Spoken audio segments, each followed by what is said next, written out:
I call this school board retreat to order. Ms. Serza, can you take the roll? Ms. Cook? Here. Mrs. Cordasco?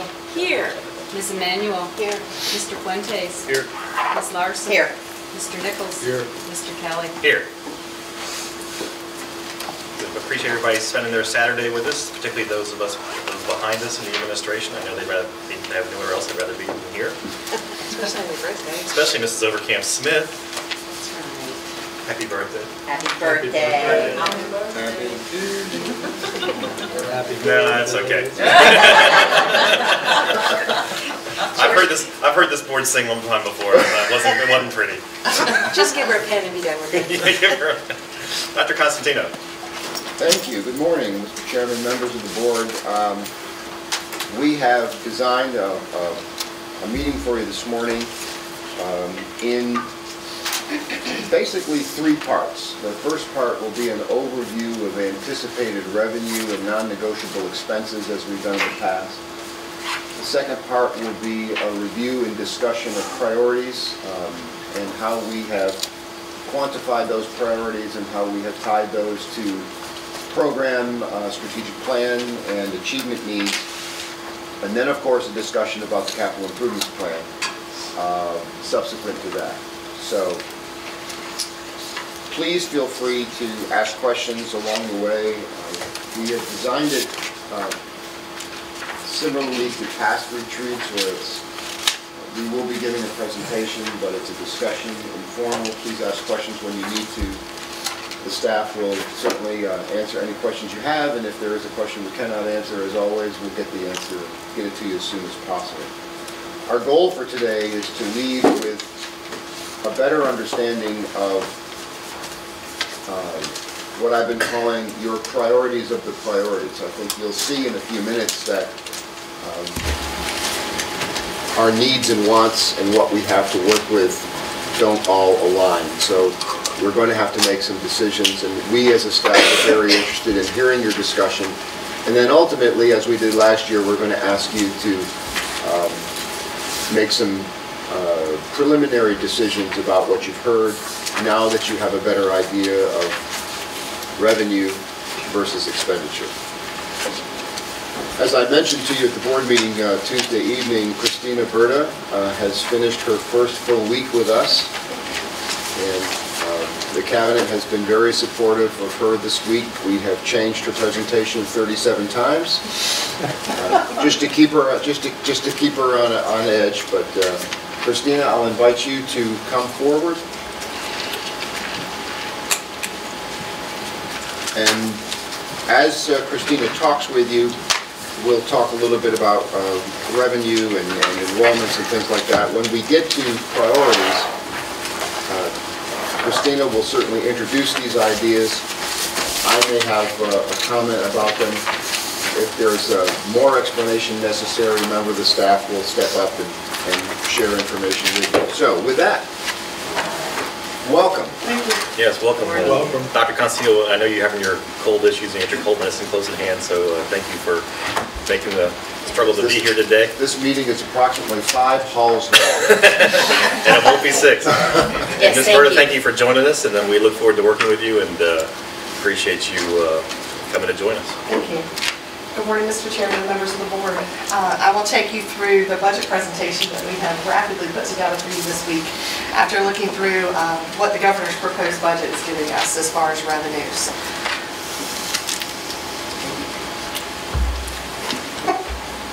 Where do you point it?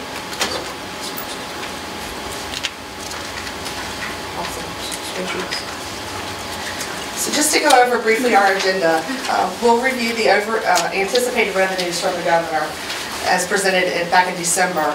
We'll talk about our non-negotiable increases, those things that we have to take care of without any question. We'll go over our enrollment estimates and our associated staffing needs, and then we'll talk about budget priorities based on our cost center meetings and what came out of those, as well as from the cabinet. Then we'll review the capital improvement plan, including the school bus replacement plan and the technology replacement plan. So here's a snapshot of what the governor's proposed budget looks like. And we're comparing this to our fiscal year 2015 numbers. And the governor's proposed budget, you can see that the state sales tax piece is jumping by 4.2%, or about $486,000. Looking at the state revenues, you can see that our SOQ funding, we do split those out between SOQ and categorical. Our SOQ funding is going up by 1.1%, or $315,000, and that's basically due to enrollment increases that we're projecting. Categorical incentive, you can see that that is decreasing pretty significantly, and that's attributed to the fact that in the governor's proposed budget, they have special education tuition reimbursements, CTE reimbursements, summer school estimates that aren't exactly what we achieve in the division. So when we go through the budget process, we have to adjust those to make sure that we're not over-anticipating revenues and then be in a situation where we're over budget. So this is taking that into account with some realistic estimations of where that enrollment will end up at the end of the year when those final reports are submitted. So you can see, just looking at the state revenue, we're looking at a very slight decrease, which does meet what the governor is telling us, that our revenues are going to be very stable. He did not cut those. The grand total we're looking at with sales tax and with the state revenues, we're looking at about a 1% increase, or $426,000.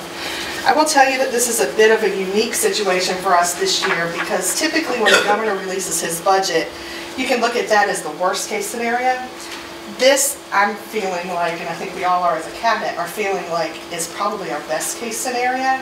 So as the General Assembly goes through their process, we could see some changes with this. Our hope is that that won't happen, but you never can tell when you have a changeover in the General Assembly, and as well as the governor. And let me just say, I think many of you have probably read an article about a recent meeting where the local delegation was talking about the upcoming General Assembly. And there seemed to be agreement. The comment, I think, that was attributed to Senator Norman was that K-12 would make it through unscathed. And while that I'm certainly appreciative of that, I feel it necessary to remind everybody that not cutting education is a good thing, but it certainly is not restoring monies to where they need to be. We're still at 2009 levels of state funding, and we've grown and expanded since that point. So while I'm pleased to hear that there doesn't seem to be a lot of sentiment to cut what the governor is proposing, it's not quite a happy days are here again scenario, because we still have not reestablished funding levels where they should be. It's only happy in that we're not cutting, still reducing those. Right. But we continue to grow. The SOQs are continuing to, we have to follow all and then this. that 2009 is in real dollars, not inflated dollars. Yes, sir.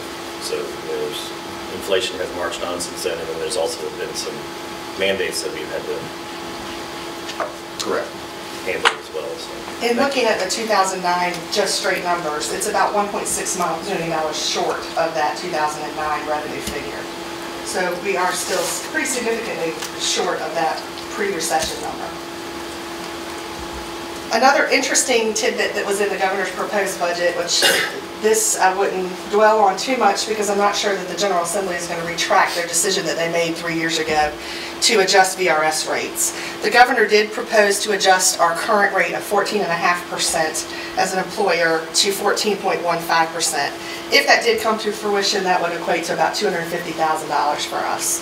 So I wouldn't dwell too much on that, but it's an interesting tidbit that he put out there as a potential. So when we take our 2016 governor's proposed budget of $426,000, we look at our non-negotiables. Health insurance, we're estimating a pretty substantial increase. This is just an estimation. Our true figures we anticipate to be in later this month or in February. So you can see we're anticipating a 13% increase, or about $1.9 million. Then we have other... Does that include the 426, include the 250? No, it does not. I did not even consider that until somebody tells me that that's a green light. Okay. Yeah. We don't. No, I get it. I just want. Yeah, we don't think it's really going to happen, so we're not going to count. No, I just saw governor's budget thing, so Yeah. that was his idea. So Yeah. all right. Well, So then we look at our other contractual obligations that we have increases expected for. We have to pay those in order to continue with our licensure and our programming. Included in that is the New Horizons increase, as well as technology licenses and maintenance contracts. And there is a need for an additional SPED preschool teacher due to compliance, to make sure that we keep our staffing ratios, pupil-student ratios, pupil-teacher ratios, by the way, more in line with what we are supposed to do according to compliance. And question, and this might be more for Steve. Steve, just anticipating moving into the new building, that falls under a different type of expenditure. That's the capital expenditure as far as the building is concerned, so we don't have to, there won't be any anticipated expenses as far as that's concerned, or is that what we're talking about because we can accommodate more students? I'm not sure I understand. New Horizons, yes, I'm sorry. The New Horizons, it includes our portion. We begin to pay our portion of the new facility as we construct it. Okay. And it also includes the estimated number of students we believe will participate in New Horizons programs. Because of the potential of the attractiveness of the new building, because I know we've had perhaps some less participation because parents were less than thrilled with some of the facilities down there for Right. the special. Now, the facilities, I think for this next year, the building isn't built. I don't think that number represents a huge increase in students yet. I Okay. think So when 16 is. when we're sitting here a year from now, that'll be a different number. Okay. And that 1.9 million for the health insurance, that maintains our current health insurance coverage as well as share line with the Correct, no employees. changes in the plan or the distribution of what the school division covers for employees. Okay, this is good. Can you remind me on the health insurance who the provider is, or is it just refresh my memory? Local choice, okay, thank you. And that's basically for educate, is that a services education more? I don't know that it services education more. Because I know, It's a government. but we, at this point, we do not participate with what the county does, and in the past, the coverages have been different, and I know we've explored it, but I don't know what the, I know we had that discussion last year, but I don't remember what the outcome was, because they changed a lot of the mandates, so. We're actually currently in an RFP with the county to explore some efficiencies there. Okay, great. So when we look at all of our non-negotiables, $2.2 million, before we even start looking at staffing ratios or any of the requests that came from our cost centers, we're already looking at a $1.8 million deficit, just looking at state revenues. I just want to just back up because I don't know what you have in here as far as employee compensation goes. But I think it is important to point out that we do cover quite a bit of health insurance cost. And so that is compensation. And so when you're looking at an increase of $1.9 million, and I don't know what percentage of it is that we pay for our employees, but I think we obviously absorb a great deal of it. And so I just don't want that to get escaped in case we are not able to give.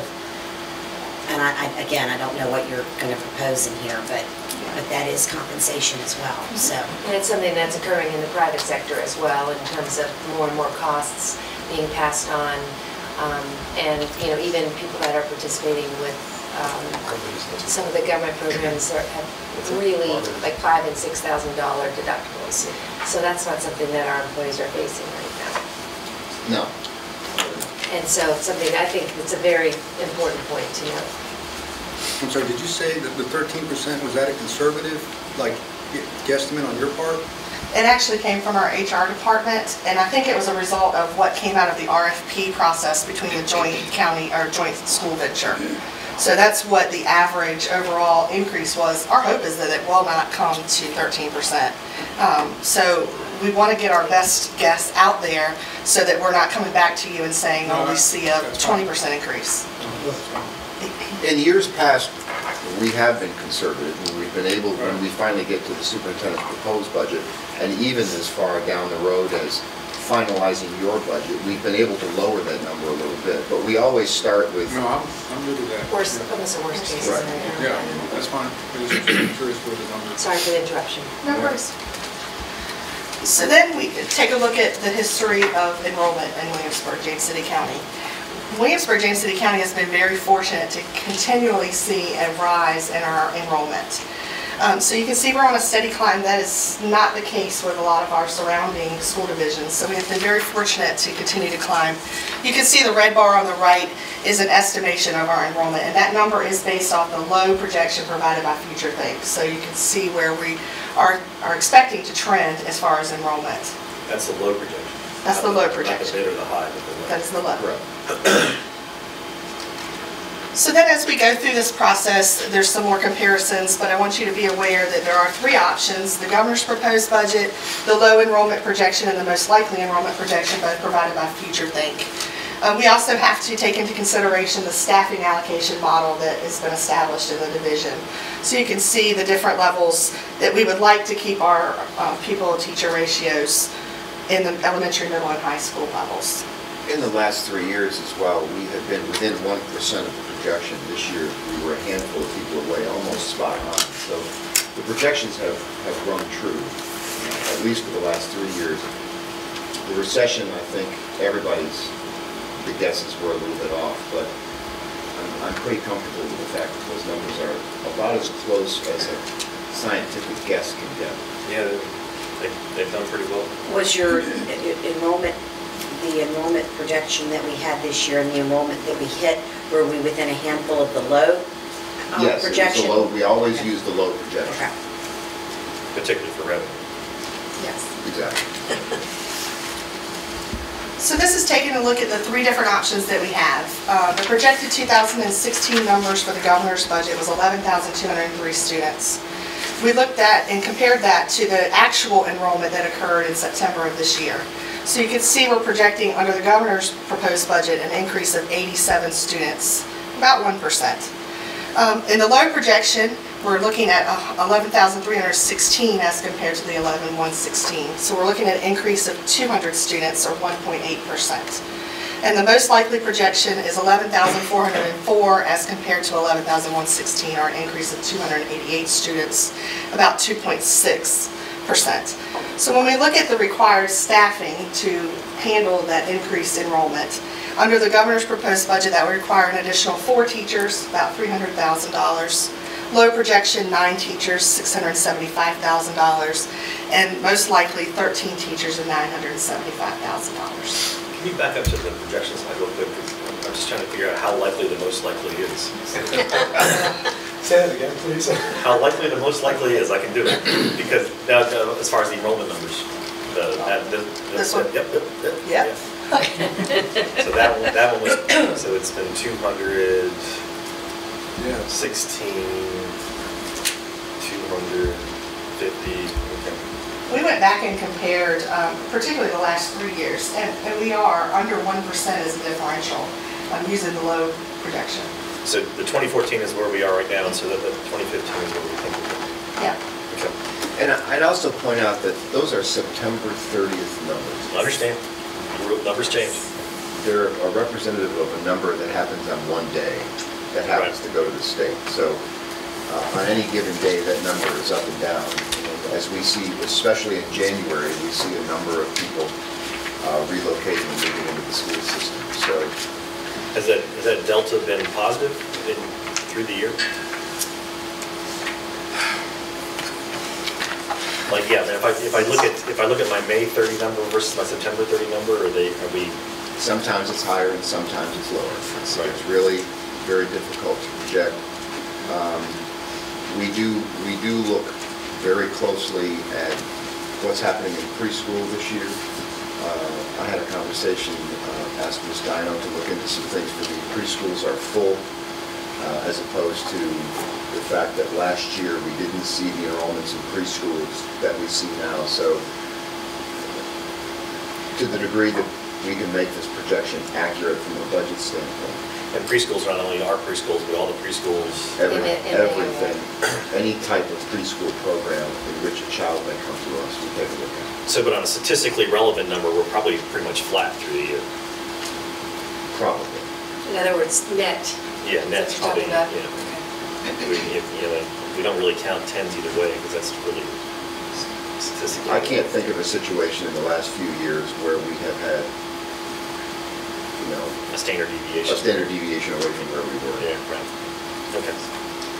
Interesting conversations. So now we pull everything together that we talked about.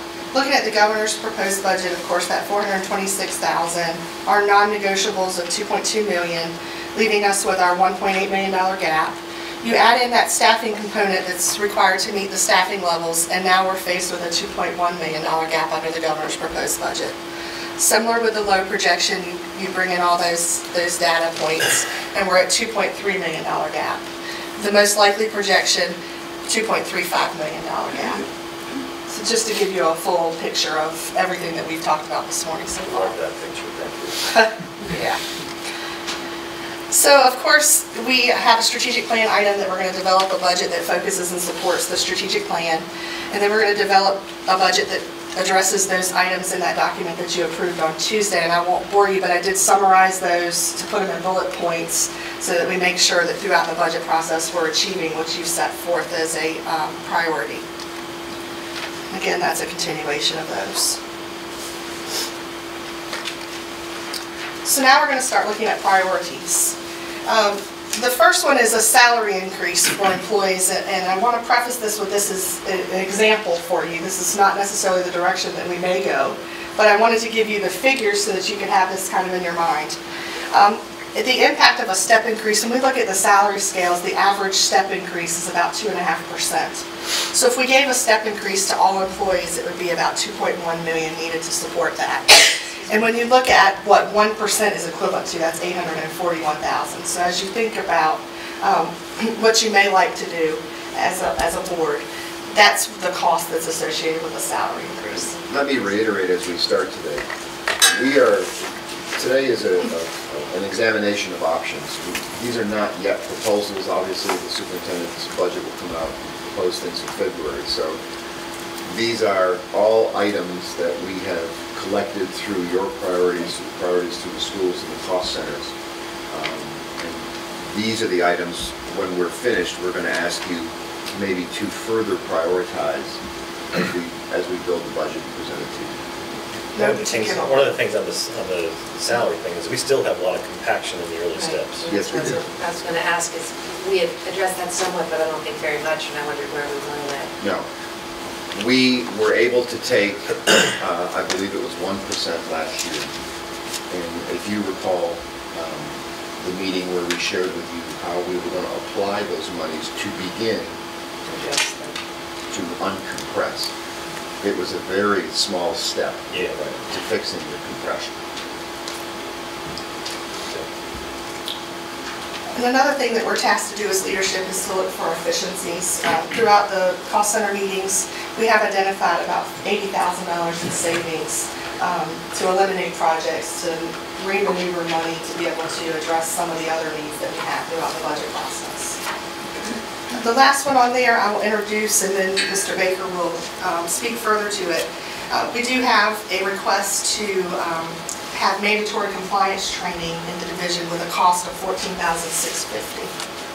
And just real briefly, we just wanted to implement a compliance management system, documenting training and policy acceptance for every employee in the division, and it'll include but not limited to harassment, ethics, and safety for all employees. Yeah, I mean, that's something we've been advocating for a while to do that. And a $14,000 number is really kind of lost in the mail, if you will. The 80,000 of savings through efficiencies.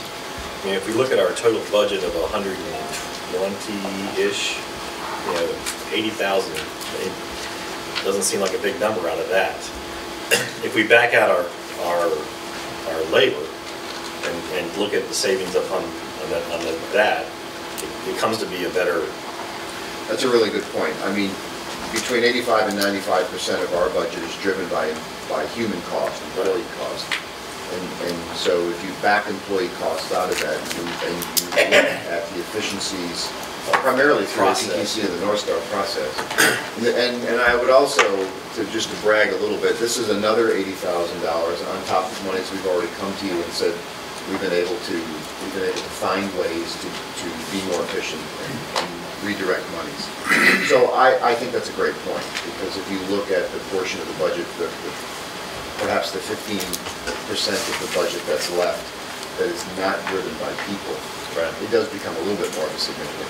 Right. But I think even more than that is that it is an increased way for people to have buy-in to the organization as a whole, and to take away from that us versus them mentality that it's easy to fall into. And I came to a few minutes of the most recent engagement with the project, and it always encourages me to see the way people are thinking and how they're applying it directly to where they work and to the organization. So there's the hard dollar cost, but then there's, savings, but then there's a whole lot of other benefit that goes along with it. So I think that's important to recognize. And I think it also would be really helpful for me is to kind of keep a running total of how much we have saved through the course of the project, because I find that I myself have a short memory, and I know that other people have a lot on their mind and they have a short memory. And so I think it's really important that we re-emphasize as a whole, as a result of the engagement, this is what's happened, and these are the areas that have been affected,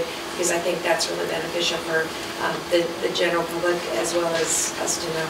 And we certainly can do that. And I appreciate that point, because in addition to financial savings, we're attaching processes to things and becoming better at performance management in areas where there haven't been processes before. So that's a huge benefit to the organization. I'm not sure exactly how to quantify that today, but I'm confident that we'll continue to be able to do that as we Well, move forward. when I was in the meeting, it was tied directly to our strategic plan, and a lot of it was talking about how do we improve the experience of our customer as they walk into our buildings. Well, that's a huge deal, because we want the parents, we want the people that we're serving to feel as if they're being served well.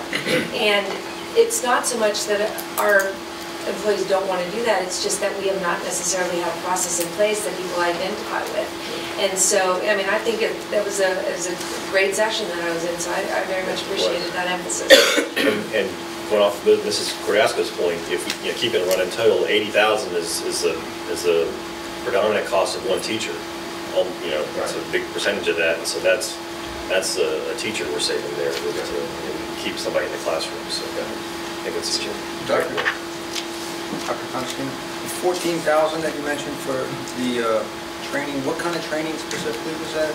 We're looking into like an online training for onboarding for all employees, from different videos and from instructions from.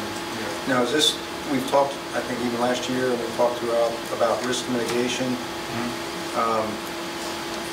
for business ethics and things like that. Is that what that's all part of? Yes, sir. Yeah. So that will help with prevention and then allow us recourse. Yes, sir. If someone certifies that they've. Sure. And there's also a risk management portion to it. There is potential for savings. Exactly. If we are more safe, we have less trips and falls and slips and things that happen, then we could see some savings in terms of workman's comp and things like that. I'm not promising that, but it could happen if we put this program in place. No, well, it's clear to me, when I say risk mitigation, I'm talking like that sort of training, and then also in the business ethics area, also the risk mitigation there and the savings and potential, dare I say, lawsuits or things of that. Exactly. Correct. So, so 14,000 is a small number relative to that. So I'm very encouraged that we finally are going down this path. Thank you. Thanks. So as we move through, the next two are for Ms. DePola, and there's some staffing adjustments that are directly attributed to the classroom, as well as a replacement of a targeted certification program for tuition assistance. So Ms. DePola.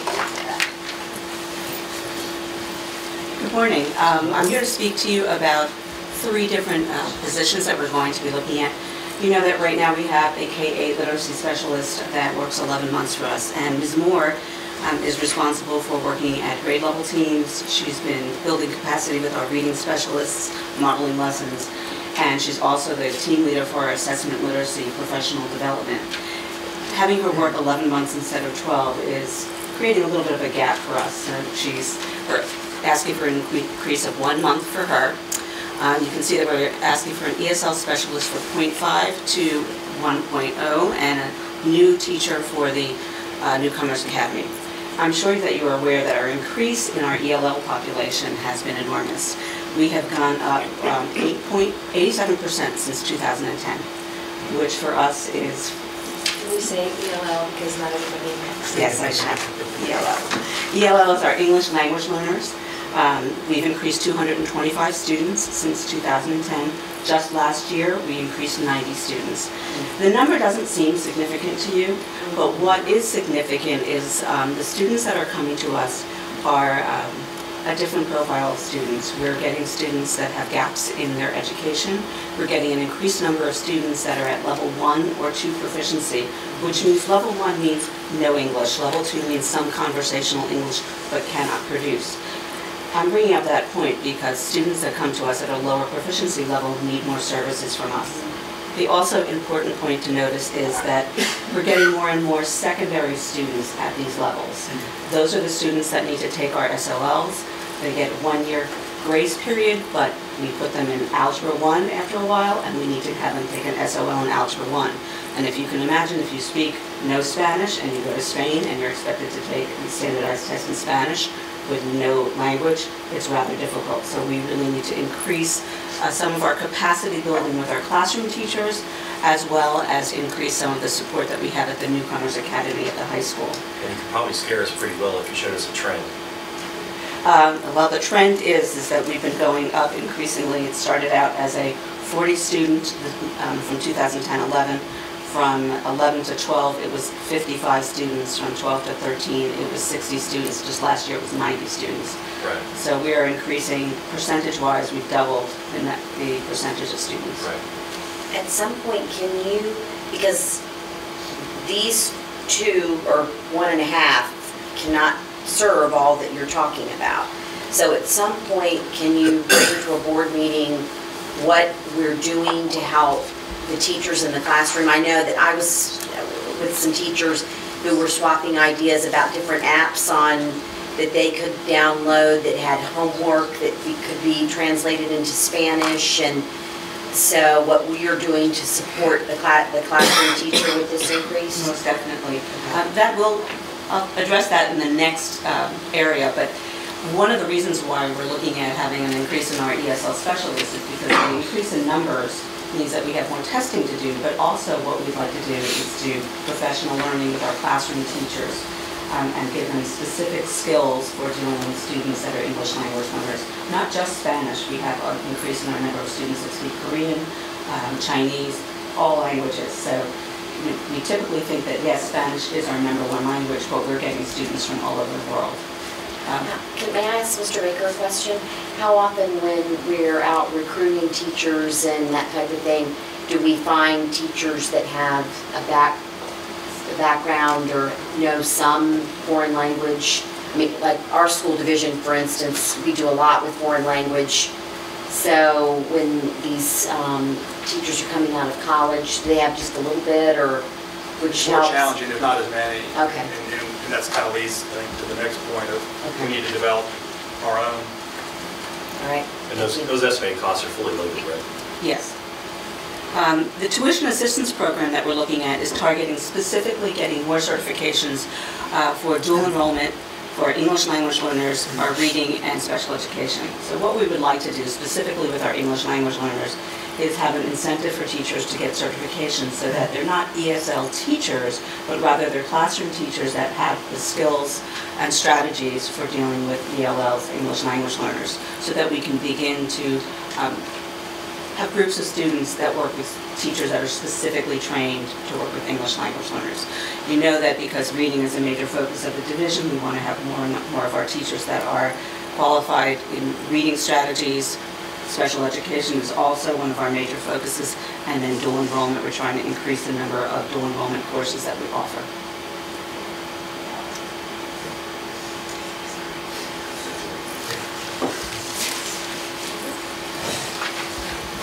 Thank you.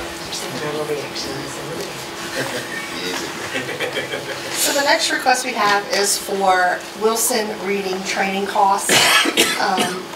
We're asking for 2 FTEs to support SPED caseloads during the Wilson reading training, as well as the actual training model that would be necessary in this first year.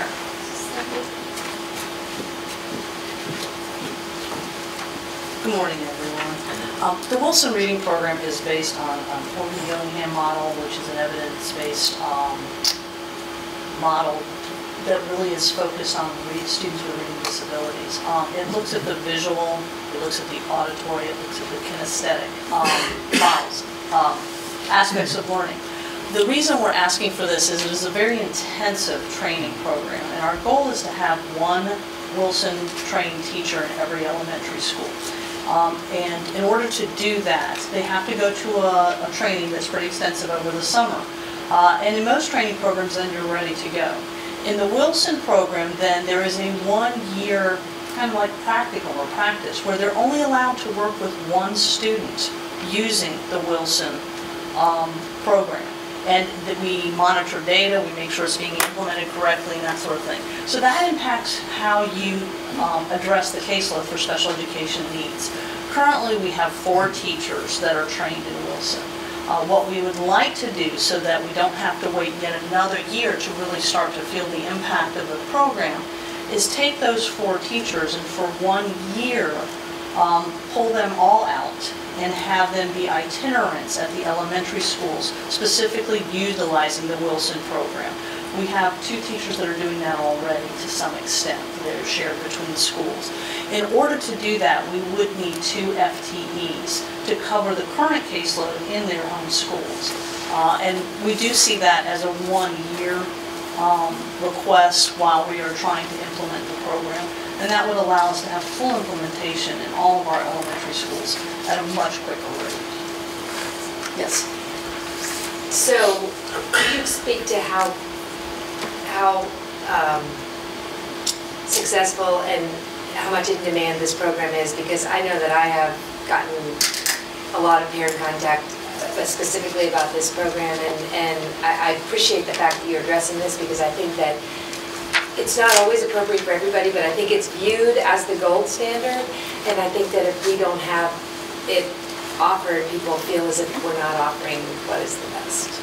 It is one that is extremely well recognized for its effectiveness for students with reading disabilities. And as you said, it's not, one thing we do know is there is no one program that fits the needs of every child, but this has had significant success nationally as far as its impact on reading ability. And part of it is the fact that it looks at all aspects of how we learn to read. I think part of it is the structure and the fidelity with which the training occurs. I think that is a huge piece of it. Is this new? Or is this what we're using currently? We have it in some, we have 4 teachers that are trained in Wilson. But what did we have prior? I don't know that it's a prior, I think it's always been one of the strategies. So for instance, we still have reading recovery. Yeah. Right, but we a few years ago, we did an RFP for a reading program for special education. This was before your time. And my brain is not remembering, so I'm... Compass, the online, So I'm trying to find out if this is what, or if Wilson is something that's happened in between there. The only RFP I'm familiar with was for Compass, the online learning program, and that addresses all subjects. I'll have to go way back, because Wilson is sounding like something that a parent encouraged us to use. And it could be that's how it got started here, and what we are trying to do is expand its I think that's right. availability in our elementary Because this would have been, I don't know how many years back, but it would have been quite a few years back that... One of the things you might be remembering is that a couple of years ago, we did have somebody come to one of our meetings and speak on that method and ask how much we were using it. Yeah, I'll have to look. So, I guess what I'm trying to say is I just want to find... And I realize things are all evolving and that type of thing, but if I'm encouraged because I think I've heard very positive things about Wilson. And so, I would like to see us be able to do it, follow through, and and continue to do it, not do it half-baked that we, so. Well, and that's our intent. We really do want to be very purposeful. We want to train people this summer. We actually want to train enough so that as some attrition may have happened over the years, we are still able to cover it all and then be able to really sustain the program. The Wilson Reading Program, is it short, right now it's limited to special ed population, but is there any value in extending it to kids to beyond that? It could be, yes. It could become part of the RTI, absolutely. We focused it on special education. As we look at data and we look at areas where improvement is needed, certainly special education, you've heard about ELL this morning. Those are two areas where we've had extensive conversations about what's the first step in helping this be better. So this foundational reading, this foundational literacy issue in special education, all roads keep pointing back to this. So the chances of it being exclusive to other students, I don't think it would be, but today we're focused on what can we do for this category of student who we're not seeing the success that we want to see. Ms. Visuali, thank you for being here today. You know you have a lot going on in your life, and know that every member of this board, our thoughts are with you as you go through this. I appreciate that very much. Thank you. Thank you. The next request is a restoration of funds to support an additional preschool class. This is a restoration from fiscal year 2013 where 2 preschool classes were eliminated.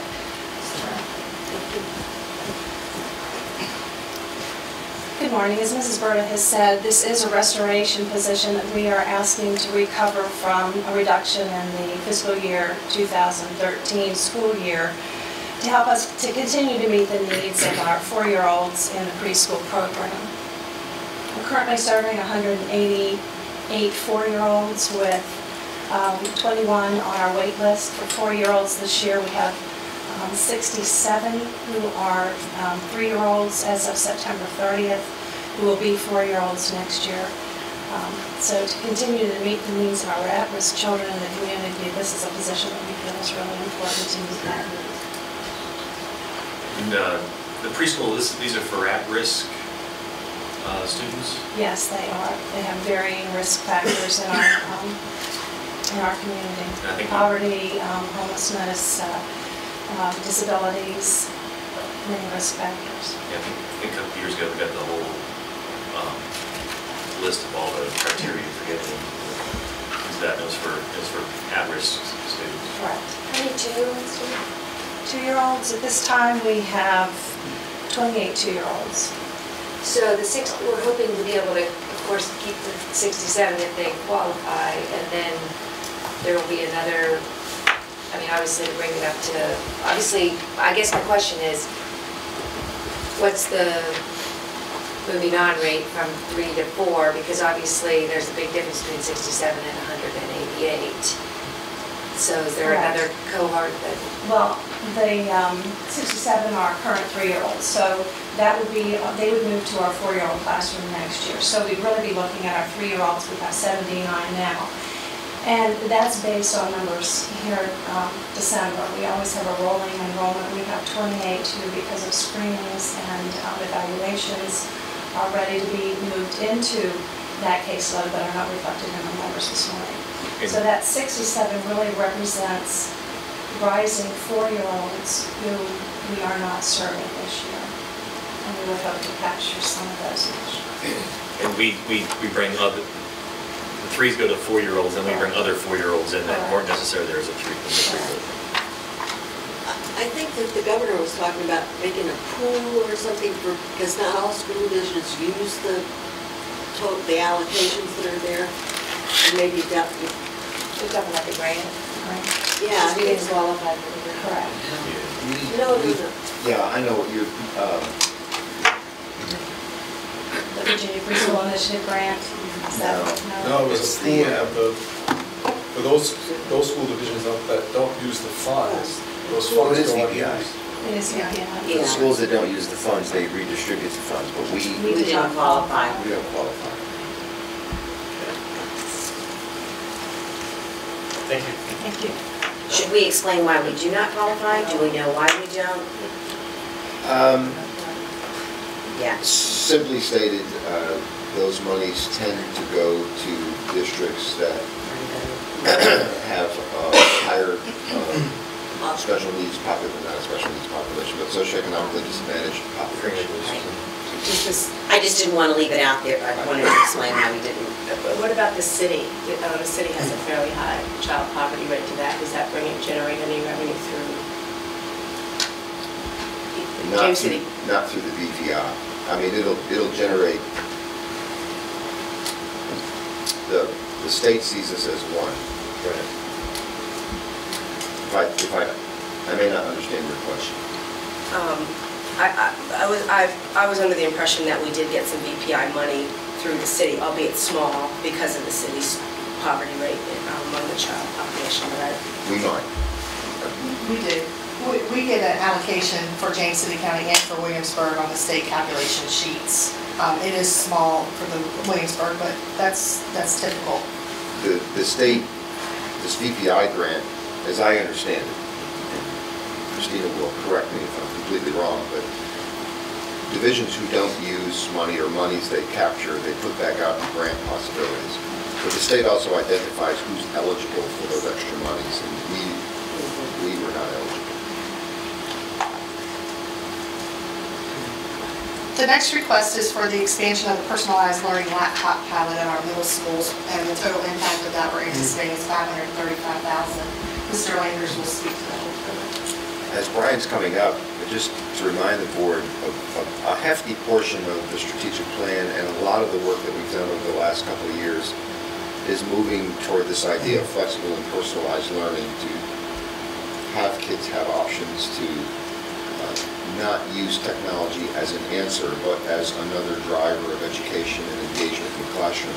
As you know, we have started a pilot at Toano Middle School, and Brian will be here to talk a little bit about our plans to expand these opportunities for kids. Good morning. Good morning. As Dr. Constantino said, this line is to expand and continue our personalized learning laptop pilot that is just kicked off at Toano Middle School. What this would allow us to do next year is be able to follow those 6th grade students at Toano, expand that up to the 7th grade next year, as well as then come back and expand that to all 6th grade classrooms division-wide to bring the other 2 middle schools into that program.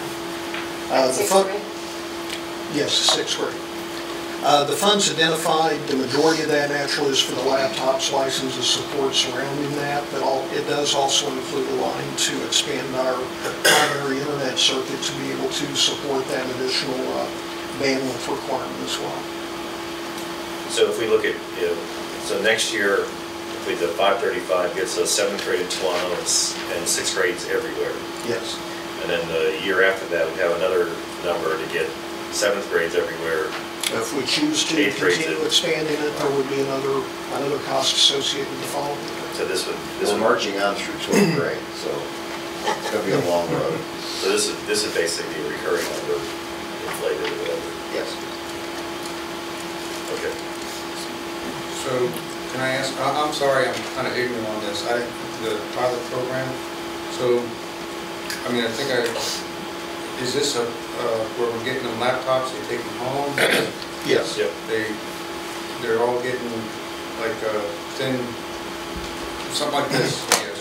Yes, they're getting a Lenovo laptop that is somewhat ruggedized, built specifically for this purpose, this type of use in mind. Okay, so that, okay. Vice, I mean, some of the school districts were they were doing iPads. Correct. Right, which they're somewhat limiting. Yeah. More expensive, actually. This debate's been going on for a couple of years. It has. We went through an entire matrix evaluation of the different types of laptops that are available, the different types of tablets that are available. And we pretty much come down to, if we're going to ask the students to do their homework, whatever that homework may be, also take into account that not every student may have an internet connection at home. Excuse me, I think I'm catching one of you have it. But, Me too. Enjoy that, Mrs. Larson. We need a self-contained unit that they can download the material before they leave the classroom, take it home with them, and be able to do whatever it is that the teacher in that curriculum may be asking them to do. And we settled on the laptop model as being the most beneficial. All right, I didn't realize, and then since we're talking about it anyway, so that means we're loading security software on there. Absolutely. Else, so that, Absolutely. Antivirus, anti-malwares, web filtering, all that type of software. Right, that's what I was concerned about, right. So, and this is going to help replace with like books and stuff like that, reduce costs in that respect? Yeah, a couple of reasons. One, just to introduce the idea of technology in the classroom, but as we've said for a few years, we're very slowly seeing more and more adaptation of textbooks online. What some companies are now calling tech books. And it's very interesting because the manufacturers, from what I understand, and Brian obviously has more expertise in this than I do, but it doesn't require an internet. Everybody thinks that, you know, in order to make this work, you have to have an internet connection. It's actually very interesting how this information is downloadable so that a student can work with it without an internet connection. And so it becomes an online text. So that's part of this pilot, is to see where this is all going, taking baby steps toward this. We've spent a couple of years trying to figure out the path for this. I think that I guess what I'm saying though, that there's an offset where we were buying books. There used to be something in the budget for buying books. Correct. Yeah, I'm not so sure that we could say right now we see that offset, but at some point we will begin to see an offset. Yes, we're beginning to explore the use of online textbooks in certain areas. Specifically, science is one of the trailblazers because it can be instantly updated. So imagine how quickly we're changing our content in science. Students can go on, see the latest innovations, science, social studies, but it won't be an immediate change. So we'll probably pilot at the middle school our science and social studies textbooks and then move on from there. If I could add to that, we will bring you a presentation of the results of the pilot at the end of the pilot of this year. And we're looking at possible savings in paper because all of the work's going to be done online in collaborative files and all kinds of things, and all the student folders will be online as well. So we're going to bring you some impact of, there'll be surveys of parents, of teachers, of students, and really try to assess how effective it's been before we push into the next year. But we did want to ask for the resources in the budget so that we're ready to move if the data proves successful. Brian, I had a question. I read recently about some buses that are being equipped with Wi-Fi. And while I know that that introduces some other issues, but I think if our students are used to, they already have to sign up with the BYOD, there's a certain expectation about, you know, what is allowed and what isn't. So I wondered if we had looked into any of that as we move into purchasing new buses, about the possibility. And also I know that I see commercials quite often from Cox Cable talking about how if you qualify for free and reduced lunch, they'll help students get internet in the home. And I wondered, are we working with Cox on that, or not necessarily, but helping to get the word out on that program? I don't know much about it. We are. We do have the program where if a family qualifies for free and reduced lunch, they are eligible for a drastically reduced internet connection at home, and we are working through our communications department to make sure that that information is available to all of our families so that, one, they know the program exists, and secondly, that we provide them with the necessary paperwork to be able to sign up for that. So we are very involved in that program. Okay. And like I said, the bus Wi-Fi I think is new, but it would just be interesting to sort of watch that and watch it unfold and see if it's something that we could, because it does expand that classroom for a little bit of time. I mean, some of our students live quite close to school, but some have a longer ride, so. Yeah, that's something that I haven't looked into in detail yet, but I am aware of it. I've read some of the articles, what some of the divisions across the country, particularly the really rural North Dakota, that type of division is doing. So it's certainly something I can dig into further. Thank you. Yes, sir. Two things. I know that the New Horizons Governor's School, they have experimented some with that flipped classroom, and so a lot of times they're looking at stuff, they're kind of watching their lecture on their phone on the way home. So it definitely is something to look into. And just a suggestion, I wonder if when we're holding our parent academies, if there might not be someone there who can be there specifically to talk about the internet connection that would be available for the free and reduced lunch. Absolutely. Just, kind of have that as accessible, because then we'll have people that, are coming anyhow, so. We have money in our budget this year for the pilot. Is this 535 additive to that, or is there a net there? Well, this is, not sure how to phrase it. The pilot this year has already been paid for through this year's funding. So this 535 is specifically to purchase the laptops, to expand this to include 7 credits and the other 260. So my budget right now has a number in there to pay for the pilot. Yes. So is this all this additive money to my budget, or is there I had 200. It is new money, yes, sir. It's additive. Okay, so the 200 grand that I had, or whatever, how much did I have in there this year for the pilot? I believe it was 150,000. So next year I'll be spending 680 for this? Yes. Okay. All right, thank you. Was it pleasure? We'll try some of The next few items are operational and transportation issues, and I will let Marcellus come up and speak to these. The first one that we have on the list is a snow removal issue with some anticipated cost, and I'll let him speak a little more to that. The next one is a restoration of a dispatcher and transportation with an impact of $45,000. The restoration of custodial positions, 4 part-time positions with an impact of about $25,000. Then an additional trailer at Matthew Whaley Elementary. Marcellus? As Marcellus makes his way to the podium and before he starts to twitch and talking about snow removal. It's a bright sunny day, by the way. Yes, it is. It's going to be a bright sunny winter.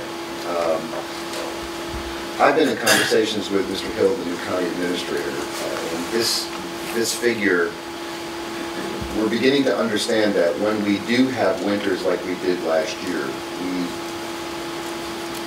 we probably need a plan that is county and school system driven about getting this done ourselves.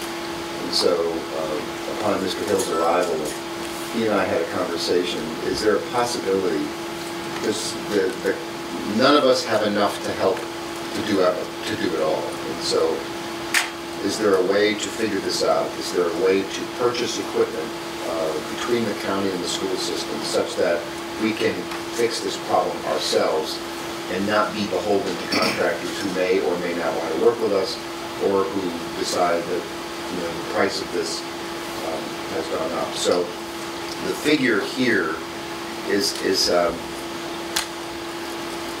quite frankly, it's a bit of a guess. I don't want to mislead you to say this is it's a stepping stone into what would it take for the county and the school system to purchase its own equipment such that bus loops and parking lots could be cleaned by county and school system employees. That would be an operational cost, which is a capital cost? Well, there are capital costs in purchasing the equipment that we haven't even gotten to the staffing cost. Do we have the staff to do it yet? Would we have to hire? I think primarily it would be a capital cost. I don't know that to be sure at this point. It all depends, like buses go to So how deep are you going here? Because there's a difference between a 1 to 2 inch dusting, and there's another with what we got hit last year where we found we had to have heavy equipment to help get the snow out of there so that we could actually hold school. And I mean, don't get me wrong, I think this is definitely the right direction to go in, because frankly, we were laughed at because most of our peers the cities and counties where the schools are located take care of the snow removal. And so we were sort of in a, we were in a different position where we don't have that here. So I'm just, you're going to start out slow with like a truck with a plow, with Marcellus behind the wheel. What do you want to ride? Let me say that. Because I'm sorry, our staff they do the sidewalks currently and with snow removal, so. We learned a lot last winter. And, so I think that the plan is to have the equipment necessary to deal with whatever comes our way. Okay. Marcellus can talk about specific pieces of equipment. A lot of that hasn't been discussed yet, but we understand that the job of snow removal and getting the schools ready to get back open at some point is going to have to come back to us. We can't afford to do it ourselves, and the county is open to working with us to figure out a way that would benefit both of us. Well, quite frankly, Ruth, to your point, I think that if you have the equipment, you can begin to address it sooner, so that it doesn't become a heavy machinery situation, because you can make several passes through. But if you're waiting for something and somebody else to do it, then it builds up. And the fact of the matter is, that estimated cost represents a substantial savings to what we ended up paying. Right. And it's like, leasing versus owning. We really didn't end up the winter with owning anything. We just had a nice big bill that we paid to somebody else. And so I think this is definitely moving in the right direction, because we really didn't have a lot of options. And it wasn't as if we were trying to pay the most money. We had one option, and we had to pay whatever it was. And so, just the mere fact that we're considering this might engender some reasonableness on the part of the people that we're working with. You just never know what might happen. And to help the board, especially Ms. Cook, understand, 2 years ago, or perhaps a year and a half ago, an RFP was issued jointly by the school system and the county for snow removal services, and nobody responded. And so we were forced then to go with a vendor who charged us what they charged us. And there was some criticism over that, and probably rightfully so, but we had no options. I just want to reiterate that this $350,000 more, it's a starting point to try to resolve this issue. So if it comes back at 450 or It's a dart on the board. Yeah, again, I think it's important. I don't want to sit here and go, okay, all of our problems, because we've got 15 schools. I mean, it's a big undertaking. Yeah. And while we can cross-train, probably, I guess as we move forward, we just have to figure out, do we have enough people to do 15 schools? And because it's not like we can do Matoka and then wait a couple of days and do Hornsby. I mean, we've got to do everybody to get us back in line as quickly as possible. And the average parking lot in a significant snow is about a half a day. About a half a day. And if you're talking about a 2-hour delay, then you have people working overnight. And how, can we have that? Can we do that? And you have to talk to the county about that. Who does that overnight? When we have maintenance personnel working stay on a day like today, can they still work all the way through today to get schools ready by tomorrow? We have snow tonight. So those kind of issues we need to be addressed with the county as well. And we got to make sure we don't do damage to the snow plow. It's not as easy as just we're out there snow plowing snow. I mean, it's not. I offered to drive one. No thanks. No one seems to think that's a good idea. You drive a car that's about this big. A snow plow's about this big. It's not just snow, it's also ice that we have to worry about as well. Because the snow can be pushed away, but the ice is still there.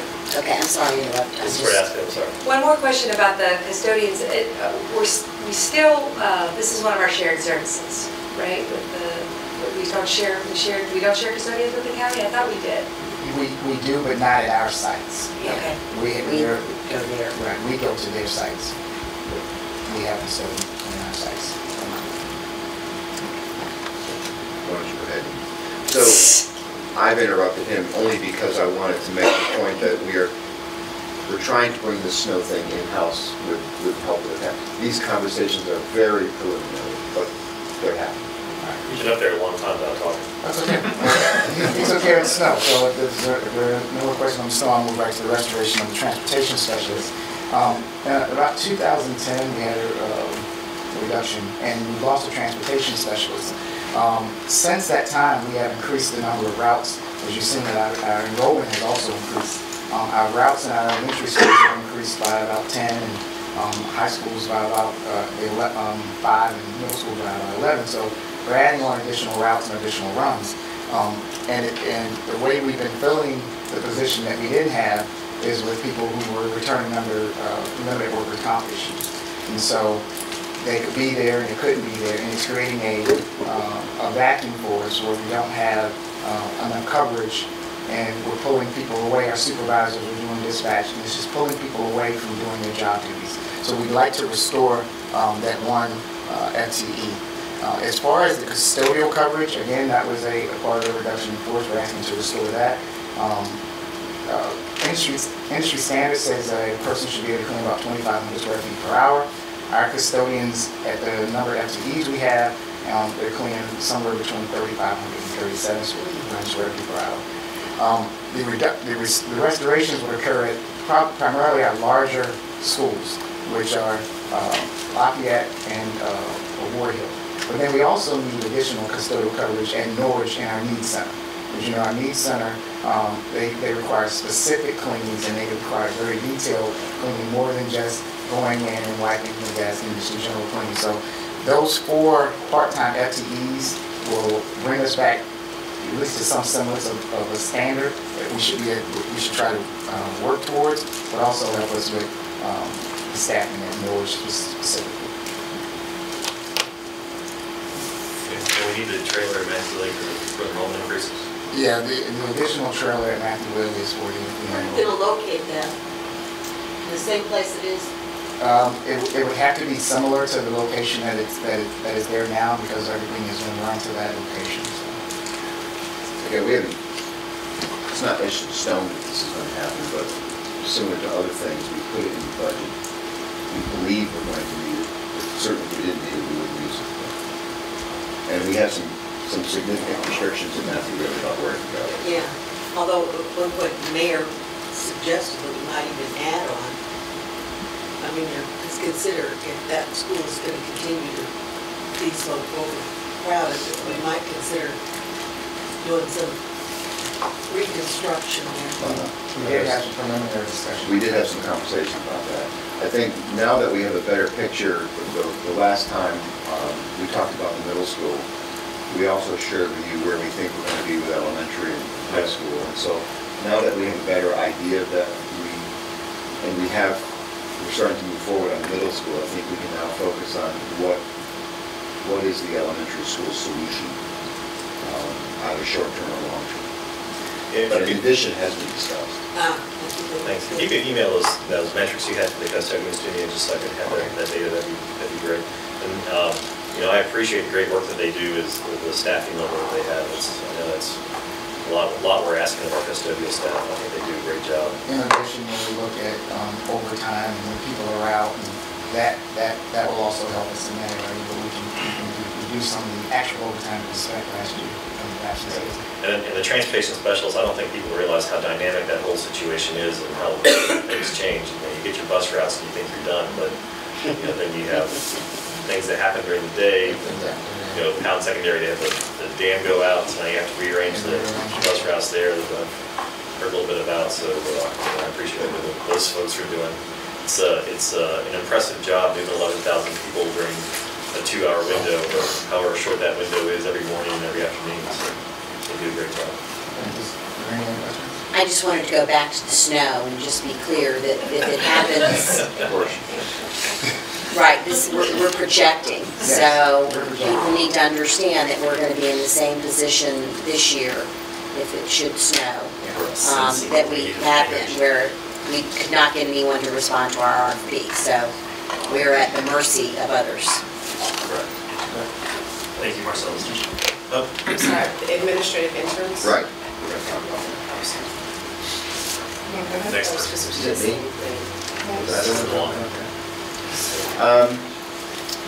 We've talked for a few years about leadership development in the division. I think we've had some conversations. And with our work with CERN, Principals Academy, the work that we're doing with leadership and learning, our schools, the middle schools primarily are beginning to request more administrative assistance. And my suggestion is that we begin small with an administrative intern program. We have a number of teachers in our school division who are pursuing leadership degrees and certificates. And for a relatively low cost, we can give them the leadership and administrative experiences that they would want and perhaps need as part of their studies. But we'd also begin to address some of the issues that the principals are concerned about in terms of the day-to-day operation of the building. So this is a new idea. One assistant principal, is a little over $100,000 with benefits. But interns at a couple of our elementaries, a couple of our middle schools. And primarily, we would be asking these interns to reduce by a class and devote some of their day to teaching and some of their day to leadership, which is a typical internship. Most of the cost is associated with making sure that we have the FTE to cover whatever class someone would not be teaching because they're on an administrative internship. We also talked, I need to look at Dr. Heron for a minute. We talked about a small stipend. Does that number include a small stipend? Yeah, the number includes a small stipend and also the reduction of one class, I believe. And really this is part of our succession planning as we try to grow our own leaders within our system. And this is a small step towards that. And it also gives us a chance, maybe someone will go through this process and decide they don't want to be an administrator, but ideally we'll choose candidates who will be our future assistant principals, potentially. I appreciate this because this is something that I've talked about a lot, is that not everybody wants to go that pathway, but I don't think it's always been clear to people how to do that. And so I think this is great that we're giving some direction, some option. Well, there's been some situations, every year, the William & Mary Leadership Program will come to us and ask us for names of teachers or people who potentially might be interested, who might be successful leaders. And every year we go through our principals and our staff and supply those names. And many of those teachers participate in the program. And what's happened in the past is that they get a reduction.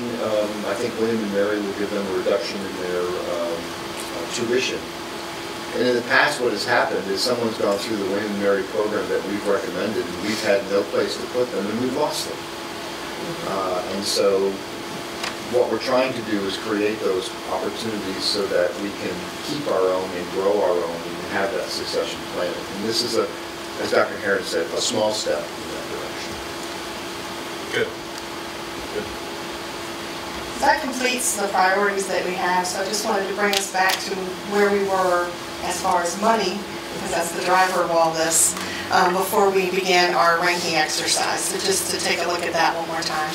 So now we will go through our... Yeah, it's a good time for a break at this point.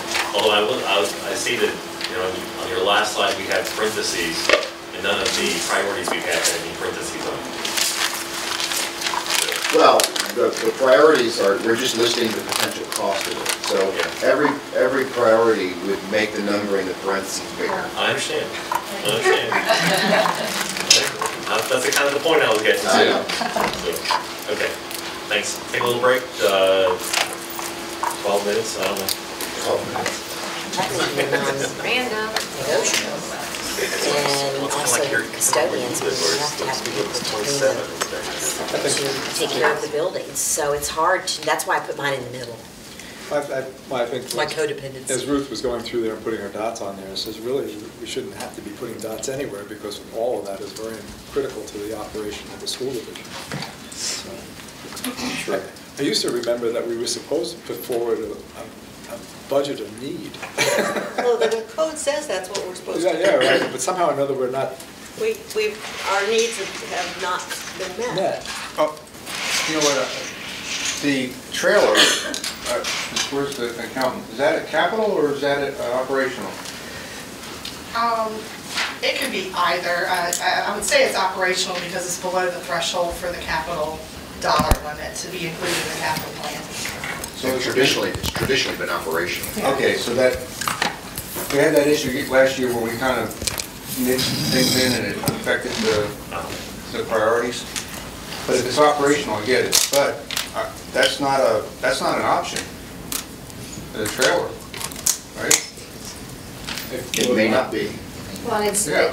I think it was clear that there was an ongoing discussion about what the big picture looks like, that you're just making us aware of what the short-term needs. And, you know, I also would even say, like, with the administrative interns, the way I look at that is that the cost of the people that we lose is very high. So if we're investing time, energy, training, and experience into people, and they're going somewhere because we don't have a place for them, this is really an investment to keep people, so. The other thing isn't the snow removal. We're talking about buying equipment. Right. So that's a capital. Right. And I can't, and as I told Mr. Kelly earlier, I assume that there's a lot of capital expense, but I can't for sure say that there is an operational expense in terms of employees. No, there is an operational, but in terms of capital layout for the equipment. Correct. But at least that's a one-time cost versus spending above and beyond that yearly. Right. I mean, the operational cost, I realize we will have for every year, but not equipment as needed for replacement. How much do we have in our budget right now for school snow removal? How much do we have in our budget right now for snow removal? Right now, we have 350,000. So is that, I mean, for in our 2014-15 budget? Correct. So that's a wash number? It's a wash number operationally. Right. If it flips over to CIP, no. Right. But it could be a wash. I mean, if we... Yeah. Well, we have a transitional year. I think the point Ruth made earlier about this isn't going to happen if it snows next week. We're still... Yeah, right. I'm just talking about from the 14-15 to 15-16 budget, that's really not additive, the snow removal numbers, because the 350, you seem to buy trailers and buses on operational numbers and not capital, so why wouldn't snowplow attachments to truck be? It could potentially be a wash. Right. Okay, so let me go back to this again, because we had this problem last year, because priorities changed whether it's operational or capital expenditure. So snow removal, capital. I think from our vantage point today, we were trying to determine your buy-in to this idea of becoming our own snow removal entity. It may end up, obviously there are going to be capital costs to that, but I didn't know if the school board was going to say that's a good idea or no, we don't want to be in the snow removal business, just keep doing what we're doing. So your vote for snow removal is to say, please continue looking at a way in which we can absorb this with the county, the plan that I discussed, as opposed to relying on a third-party vendor. Well, I think I'm going to tell you that the lack of dots in there doesn't indicate that we don't support it. No, I understand that. Yeah. And I think I generally hear from the board that you think this is a way to go, so. Yeah. Well, yeah, because we have no choice. I mean, we have to have snow removed. Gotta remove the snow, is that what you're saying? We have to remove the snow. Right. We have to have our schools open. We have to be safe. We have no choice. So, but what's the best way forward for us? You know, you mentioned that you were engaged with the county and looking for... The solution to this problem will come with some joint effort. Yeah, it's going to have to the county. We can't afford to do it ourselves, and I don't think they can afford to do it themselves. But if there's a way to pool resources and add to the existing equipment that exists, I mean, we have some small things, but certainly nothing. Right, and they don't have the amount of, they have a campus at Mount Stay, they have, the rec center, they don't have the number of facilities that we do. So they don't actually, and I don't know what equipment we haven't gotten that deep in the conversation, but I'm relatively comfortable with the fact that at the moment, they don't have the equipment either that would be able to support the school system. And it's not that they don't want to. I don't want to give the impression at all that, I think the county can help us in a minute. And as a matter of fact, we do we do benefit from their sand truck, I think. They always send the sand truck to the schools and the offices and things, but it's just a question of both of us may need to take a look at this and figure out a plan. And then we got to, well, you know, we're getting way down into the weeds where we are not need to be right now, but when we start getting into that, you know, what's the priority and who goes first? Right. And then when do you implement? Like, when you get 12 inches of snow, you're not opening school the next day anyway, so why go plow? Right. So, all those things. Yeah, and just that, it's always a combined decision between the status of the school facilities and the neighborhood roads. So it doesn't always completely solve the problem. Although, you know, I guess the argument could be made is that if there's a clear plan to take care of the schools, maybe other vendors could be available for neighborhoods, you never know. And that's the biggest issue, and again, not to get into a snow conversation, but the biggest issues we have are clearing the schools and where VDOT stops and neighborhoods take over. Right. That's the problem. Right. Well, the more we talk about it, the less likely it is to happen. Good. So again, I'm not going to belabor this, but it would affect, I guess I should have asked this at the beginning because we had this problem last year and I didn't focus on it. The priorities would change if we had two different lists, capital and operational. You know, if I had bullets for the, not bullets, wrong term, dots for that were separated, clearly I would have put some on the snow removal and the trailer, and I'm not sure which list have to fall in. And quite frankly, those two items, the trailer is there so that if there's one in the budget, there's no surprise to the school board. Yeah, right. The snow removal there, and I probably should have made that more clear. I know that snow removal is not an option. It's just, was there, and I generally sense that there's buy-in from the school board that a plan to perhaps try to purchase equipment over time and absorb this problem in-house is the way to go. So I get it. You know, okay. You want another dot? Is that what you're saying? No, I'm just saying that I agree with what you were saying. I think that if that had been on a different list, we'd all be doing it and we'd say, listen, work with the county and whether, you know, somebody and it ends up on the capital improvement plan or on their capital plan to buy equipment to handle the county. That's all I was saying. So I mean, because like Mr. Kelly said, our focus ended up being on the teachers and the kids. Although, I mean, I guess in the snow, well, the kids don't want snow removal. they do in June, but they don't want it. Maybe some of our teachers as well. They want it right up until you announce the school makeup plan. Yeah, right. And not so much. Right. On the left side of your folder, you have a draft. The first draft of what a potential CIP.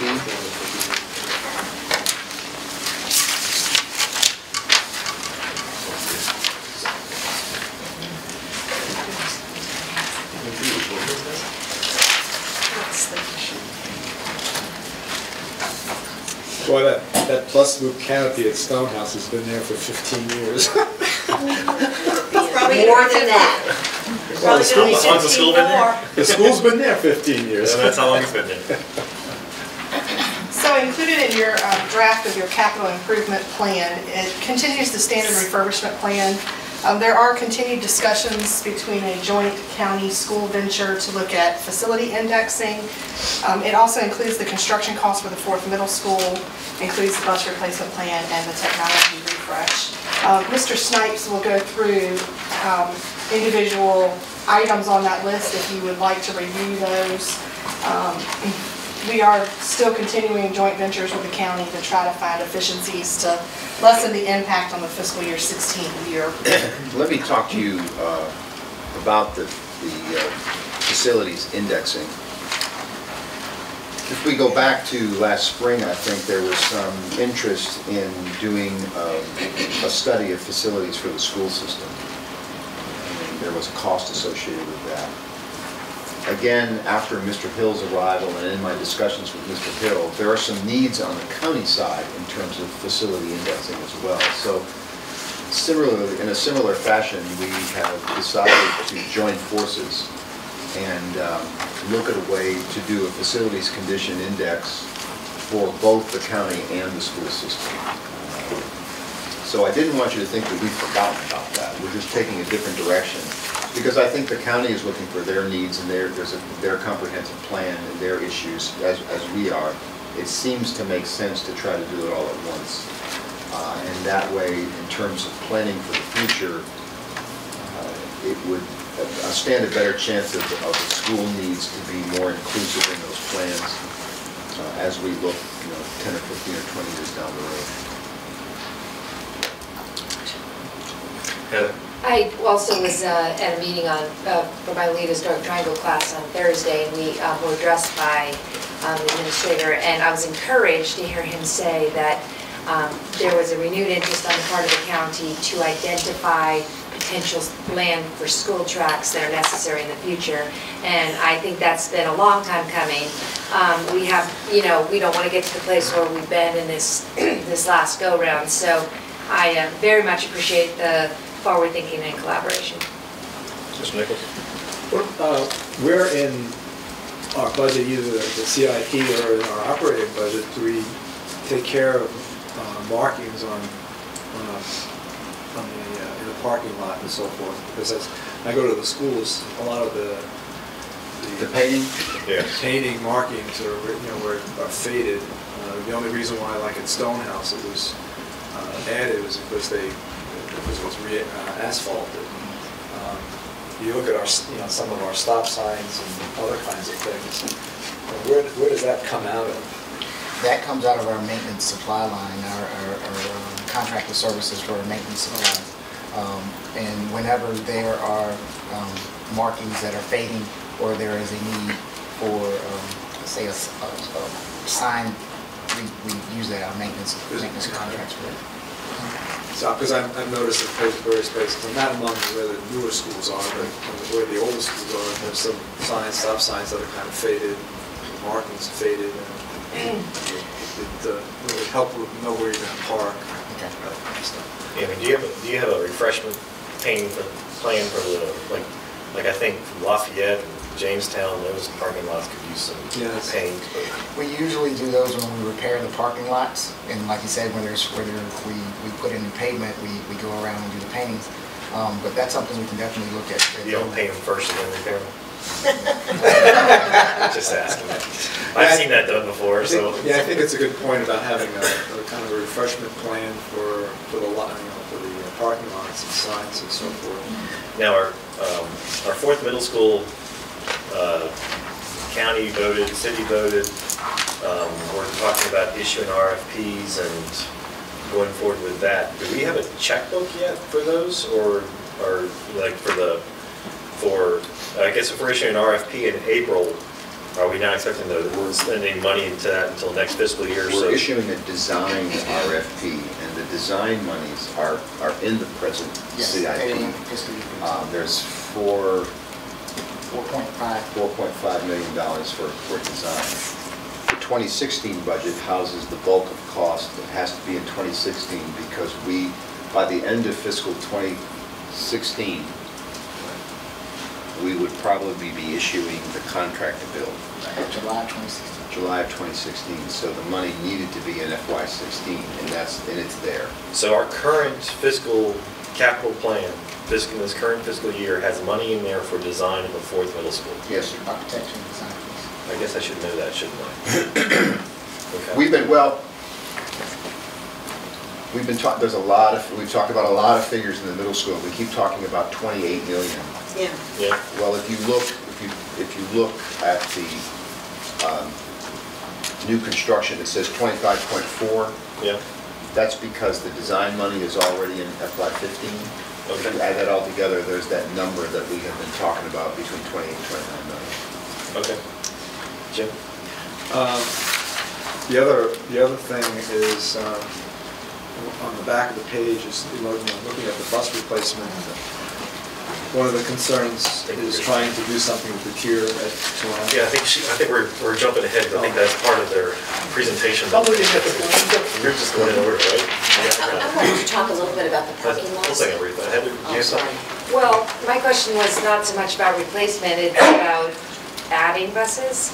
And not to sound like a broken record, I tend to be the one that always No, brings I'm that there up. I'm there with you. Because, yes, it addresses the tier, but also it really addresses our participation in New Horizons and Governor's School. And I'm hopeful that we find some money to refurbish the building on Woodside Lane and then be able to increase our participation. So again, I will just continue to say that the lack of additional buses has an impact on what we can offer our students.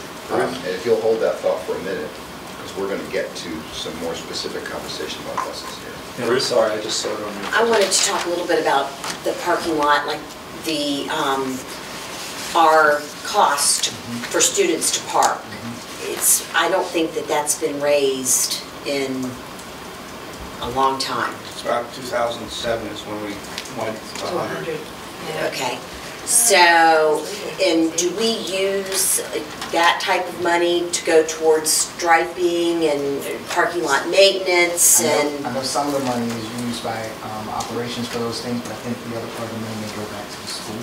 Yeah, the funding is split 50-50 from my understanding. So 50% stays in the school student activity funds. Okay. And 50% comes to the division, which would support that refurbishment plan for the parking lot. Okay. And then would it be possible at some point to get an update on like how we enacted in our budget paying for high school sports and middle school sports and what we've done with that money? Not today, but sure. Yeah. To be But clear, with the fees that are being paid. fees, Fees are right. correct. But I think both parking lot fees and athletic fees go into the general fund and then they come out of there. So you can't say that they're necessarily that your $25 for your semester went to paint that parking lot. It goes into the big pot, and the big pot gets drawn out. And I can tell you this year we've had a request to paint one of our larger parking lots, and I think it was about $90,000 to do it. And when we looked at the fees that we would have to do it, I think operations got maybe $20,000 of that 90. So we'd have to figure out, how that would do the paint. Yeah, a lot of schools have gone to $100 a semester. I think that's reasonable. And so I say that, now there's My daughter does too. yeah, me too. There's exceptions made when like if a student is going to another program, or there may be even some exceptions made for jobs, etc. And I don't know enough of that information. I'm just putting out there that there are schools that charge $100 a semester versus $50. And I'm not saying that's something we want to tackle this year, but moving forward, and let's say in about 4 years, I think that's something that ought to be talked about. When my kids aren't driving. So. When you say schools, you mean not WJCC schools, but just schools in general. Right. Correct. It's one of the things that we heard about in the finance seminar, and I think that they even had some provision that if people wanted to share a permit, there was a possibility to do that, and I mean, thank you. I forgot about that. And I think there was also some consideration for students of need and things like that. So it wasn't cavalierly done. Correct. And, I think it also, with the increase in population, can sometimes cut down on the number of cars there in the parking lot if it's a little... Joe? All right, I understand it's draft, but I don't see the snow removal as part of the capital plan. We didn't put it on there until we had this conversation. Until they're sure you wanted to do it. Well, okay. And the other thing I'd like to see, somehow I keep harping on this, is on the Lafayette corridor there, something in there about how, some money's set aside to bring someone in to evaluate the safety of the entrances. I'm talking about the exit. The outside exits. I see money in there for all the schools for safety and security for entrances. We're talking about the entrances into the building on that. I'm talking about entrances into the parking lot and exiting. And the mess that's there every afternoon and every morning. And actually, the concern I have, it's actually a bigger concern even after 6 in the evening when you have these after-hour activities going on, and the kids are trying to pull out, and the cars are doing 55, and it's that dark corner. Is that something we do, or are we doing VDOT's job for them? Speaking to that, Ellen Cook, who's this planner over at the county, yesterday sent an email to VDOT advising them that Kimley Horn has already done their audit of that area. VDOT wrote back to her that they wanted to also do a study, and so now she wants to meet with VDOT because the study has already been done. We have suggested some changes to that area, and they want to then study those changes. So that was as of yesterday. I appreciate that we need to do something along the corridor, but I don't want to spend school system capital dollars doing VDOT's job for them. If that's VDOT's role and not my role, then No, the entrance is, I think this board has an obligation to ensure safety ingress and egress out of that parking lot, just like we did at Jamestown, just like we did at Warfield. when we built those schools, right? When they were built, we So you would ensured- do that study when you build it, but after a school's built, I don't know that we would do that. But this goes back to 2007. The school board was involved with the county and the board of supervisors. I mean, this has got some history. And the ball, it got dropped somewhere in the middle there where it didn't continue because of, I think probably the same thing. People saying that the board of supervisors saying, well, that's not ours, the school's not pushing for it. If we don't push and bring up the point that we think that that's an issue, we're not going to get anywhere with that. And it really is, I mean, I've seen it firsthand. It's a dangerous situation that we have there. And I think we need to, I'm not sure who's responsible for we need to look at, I brought up some of the things to you and Alan before about some traffic calming that can be done along the road, that we can at least push those issues and bring them up to the county. And, somehow we need to push the issue a little bit more. And also the safe route to schools, investigating something with that where there's possible federal dollars, or whoever helps with it. What is the status of safe routes to school? Is that still ongoing? I'm sorry. Well, I'm not finished. I really like it, and going along with that, I'll go along with what Ruth is saying. Let me dovetail off her. We did some of that safe route to schools with, I think, three of our schools, and I didn't understand why one of them I understood the priority, the other one I wasn't so sure. It turned out that was targeted towards only elementary schools, and that's why they didn't target safe routes at a high school.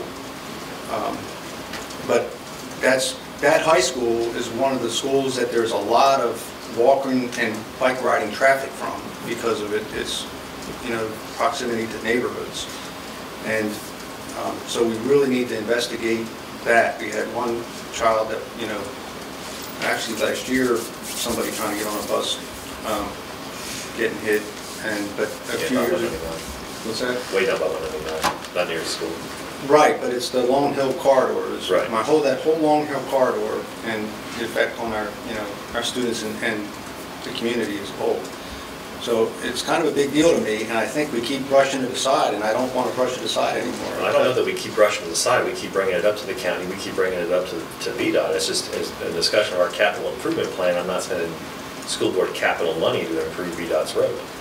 Well, I'm not talking about VDOT's road. I'm talking about the entrance to Lafayette High School. Right. That we're responsible. I mean, we're responsible for that entrance, correct? And so we can have... You're talking about the entrance to the school at the point of the school's property. Correct. And there's been discussions in the past, and I've had board of supervisors tell me, there was discussions before, there were people that were pushing to try to get a light there. And my point was, it doesn't necessarily have to be a light, but there has to be some way to address some of those issues there. Well, some of the supervisors, their response to me was, Joe, I don't hear anything from the school administration. I'm not taking it on.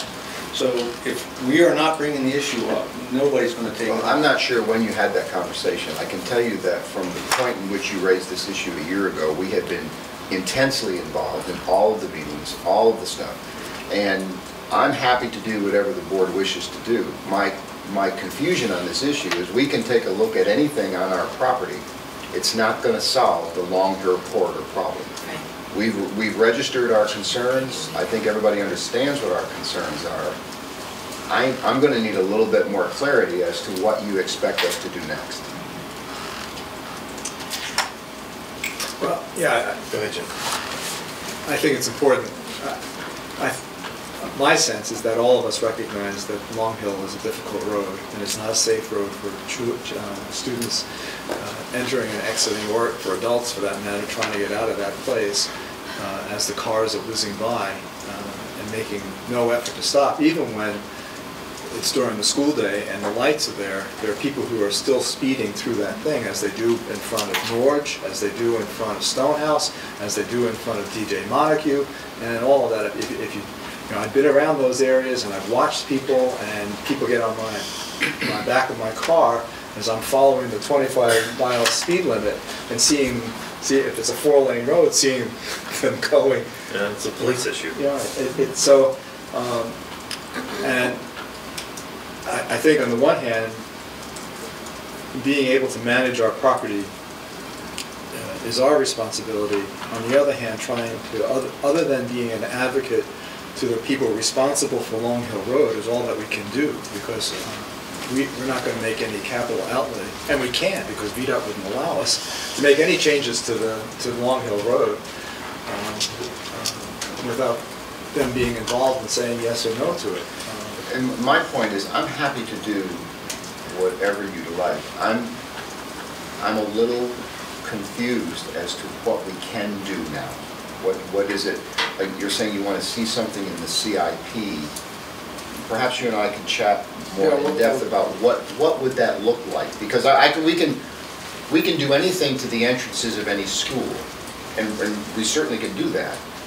But if the concern is the road, and the concern is the curve in the road, and whatever those issues are, I don't know how to fix that particular problem other than what we've already done, and that is our engagement based on your comments.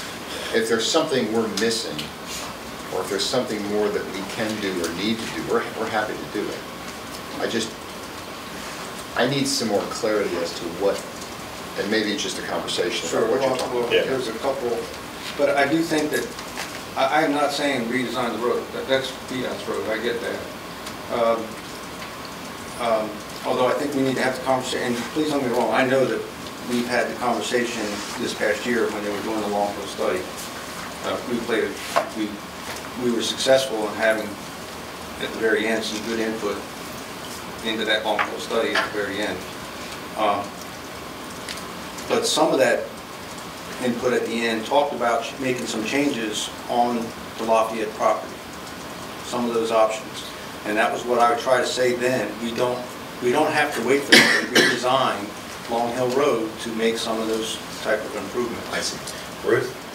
Yeah, I was just going to follow up and just be very careful, because when they were talking to us about changes they were going to make on our property, we were responsible for paying for that.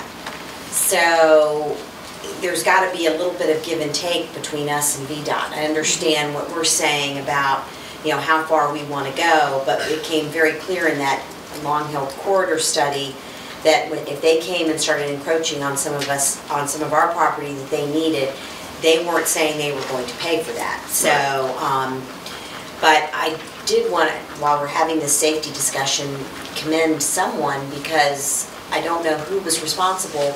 Now, when you're coming into Jamestown High School from that feeder road there, I apologize, I don't know the name of it. Eagle Way. Not Eagle Way, but the one that between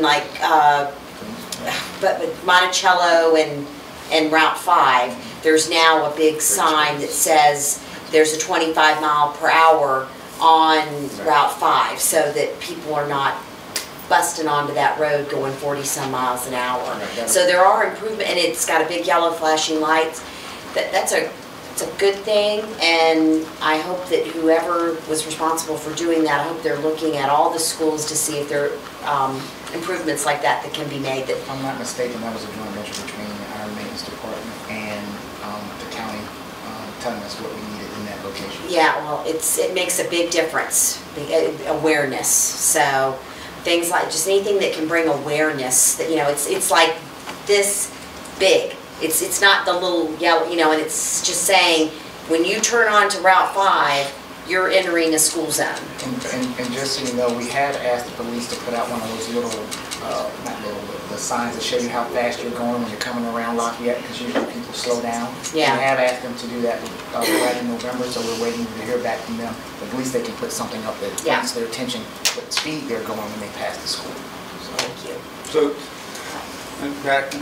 those are the type of actions that and I realize some of that doesn't even fall into the capital improvement plan.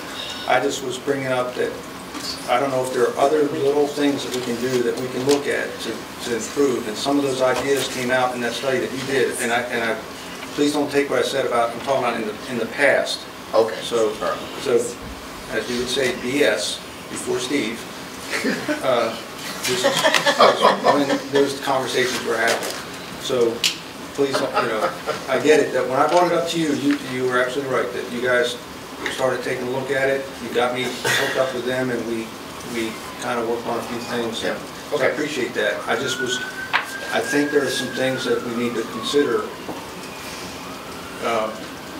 And I'm hoping that I need to go back and look at that report again, because I have it in my head that the changes that we would make at the school were in conjunction with potential changes of Long Hill. What you're saying is that there were changes to the school that didn't include any change to Long Hill Road. It wouldn't matter if you did the changes on Long Hill, the three. It wouldn't matter. Okay, I need to go back and look. Yeah. Right. Well, I just have the wrong impression in my head. You spend a lot of time at that podium not talking. Listen.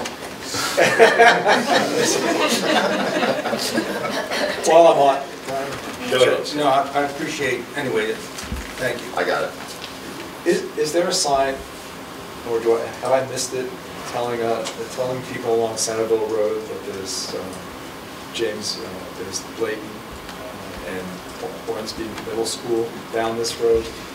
No, you did not miss that. We have asked for signs to go up to say where the direction of the school is. If you're going down Centerville, you don't fly right past Brickback Road and not know it.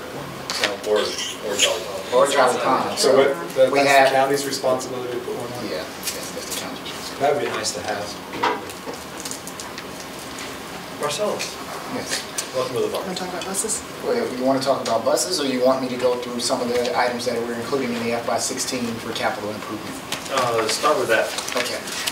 At Clarabelle Baker, of course, the refurbishment is scheduled for there. That refurbishment was scheduled for FY15.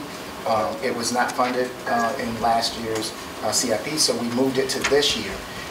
We did a mini facility index where we looked at system conditions as well as some other items in the school, and it was determined that Clarabelle Baker needed to be done next year. We should not move that out at all anymore. We should not extend that any more than what we already have done.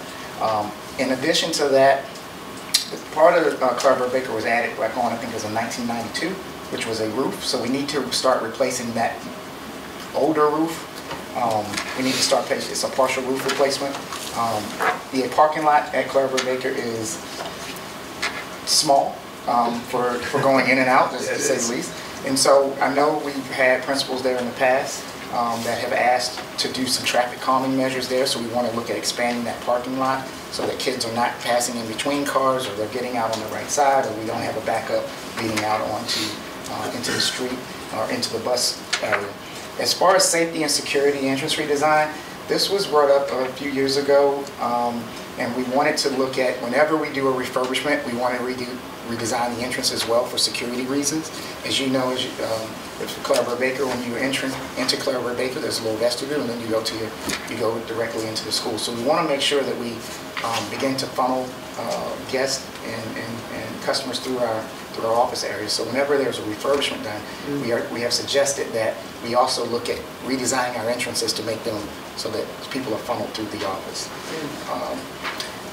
The roof replacement, down at Matthew Whaley, the next one is for $82,000. That's the HVAC replacement at Matthew Whaley. It's partial. We have part of the funds currently in there that was funded. The bids came back in at a little higher than what we expected, so we would need an additional $82,000 to complete that project. A roof replacement at James River, again, During that mini facility condition index, the company that we used to do that said, it's time to do the roof replacement at James River. I have pictures, if you would like me to send them to any of you, of that roof and why that needs to be replaced. Going over to the other side of the paper, CIP, some items such as a stage curtain replacement at Lafayette. Lafayette's been there since 1973, and I can tell you that curtain's probably not been replaced since that time. And because it comes up to $50,000, that's why it's on the capital. If it was less than 50, we would not be putting it there. A freezer replacement at Lafayette as well. The freezer continues to go down. Our maintenance guys have patched and repaired it for as long as they can. That freezer had never been replaced. So as you can imagine, it's time to replace that. You might get a more efficient machine too. At the Jamestown, the roof underlayment, when we first did the initial study of that roof, we were just going to replace shingles. Well, after you pull the shingles up, the underlayment needed to be replaced as well. So unfortunately, when the architect who looked at that did not see that at that time, so there was an additional $200,000 there. As you get into the other items, which are, of course, the bus replacement plan and technology refresh, we were going to talk about those items. Gym lighting.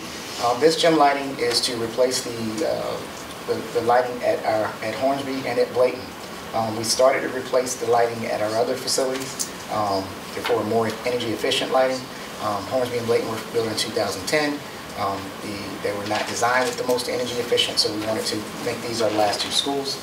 And the HVAC energy management controls allows us to control the HVAC to control the HVAC at all of our facilities. This will finish that project so that someone sitting at operations or sitting at home, if we were here right now, it was hot, I could call someone and say, it's too hot in here, we need to adjust the HVAC.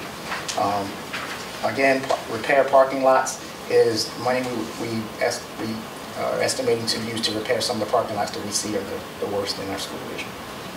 And that's basically potholes and that's not painting. That's not painting. We can look at how we can incorporate that as an addendum. So if I look at the total number minus the middle school, I'm looking at about 5.2 million. Somewhere around there. Okay, do you know how much our capital funding was last year as far as requested versus funded? If you don't mind, I can go and get it. Sure. I believe it was 13 and we were funded 2. So you can check that.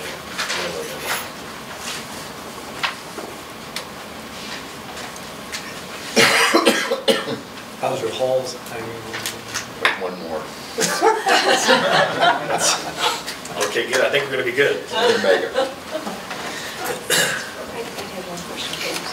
Do you want to wait till Marcel comes back, or do you do it to Steve? A better chance of an answer. As far as funding this year for capital plan, 5.2 million. You take the 30 million and minus the 25.4. I had a question about those operational controls. I'm assuming that enables you to do set points for cost savings. Yes, our set points that are. Can you speak a little bit to what we can do now?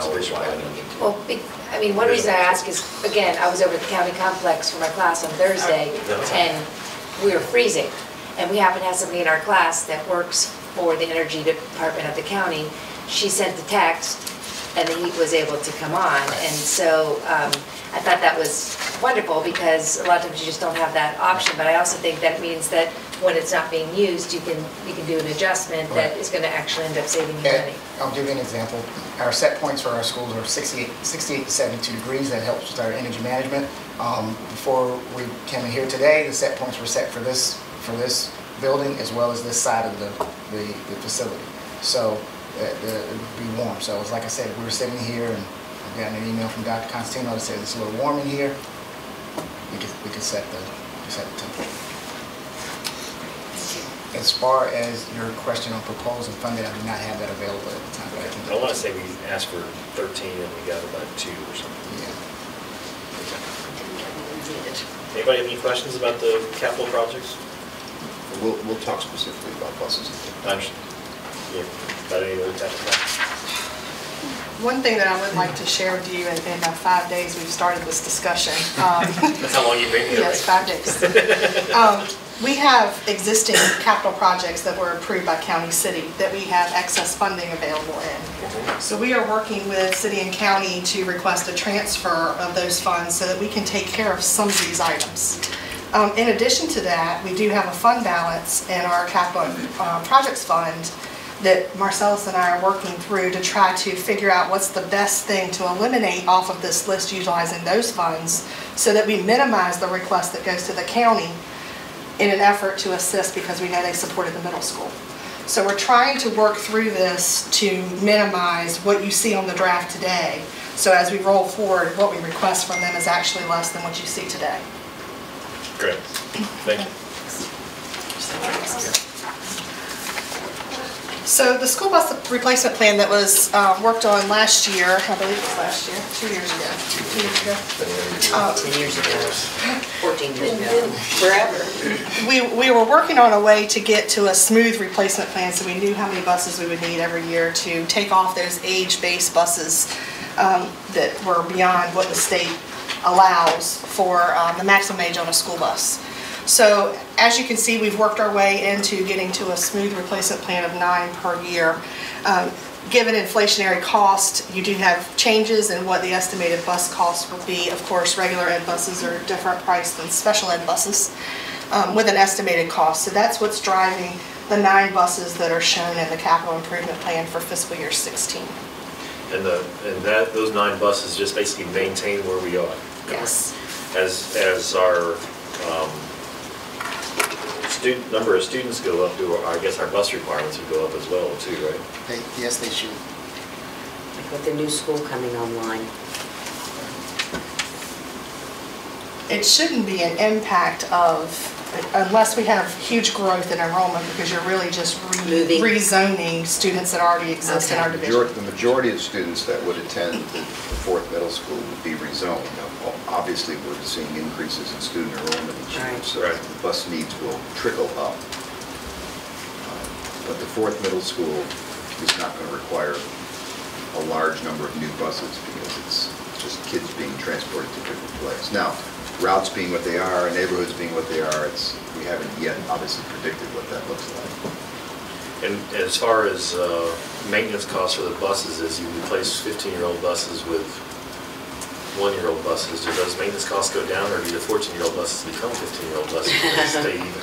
I think it stays about even. The 14-year-old buses become 15-year-old buses, and so it's just a trade-off between getting a new bus and getting rid of an old bus, but then an old bus replaces an older bus. So I would presume you have some sort of Pareto chart of ages of our buses and... Yes, that's how the bus replacement plan was made. We could do it based on mileage, or you could do it based on the 15-year. The 15-year is what is recommended by the state to replace your buses.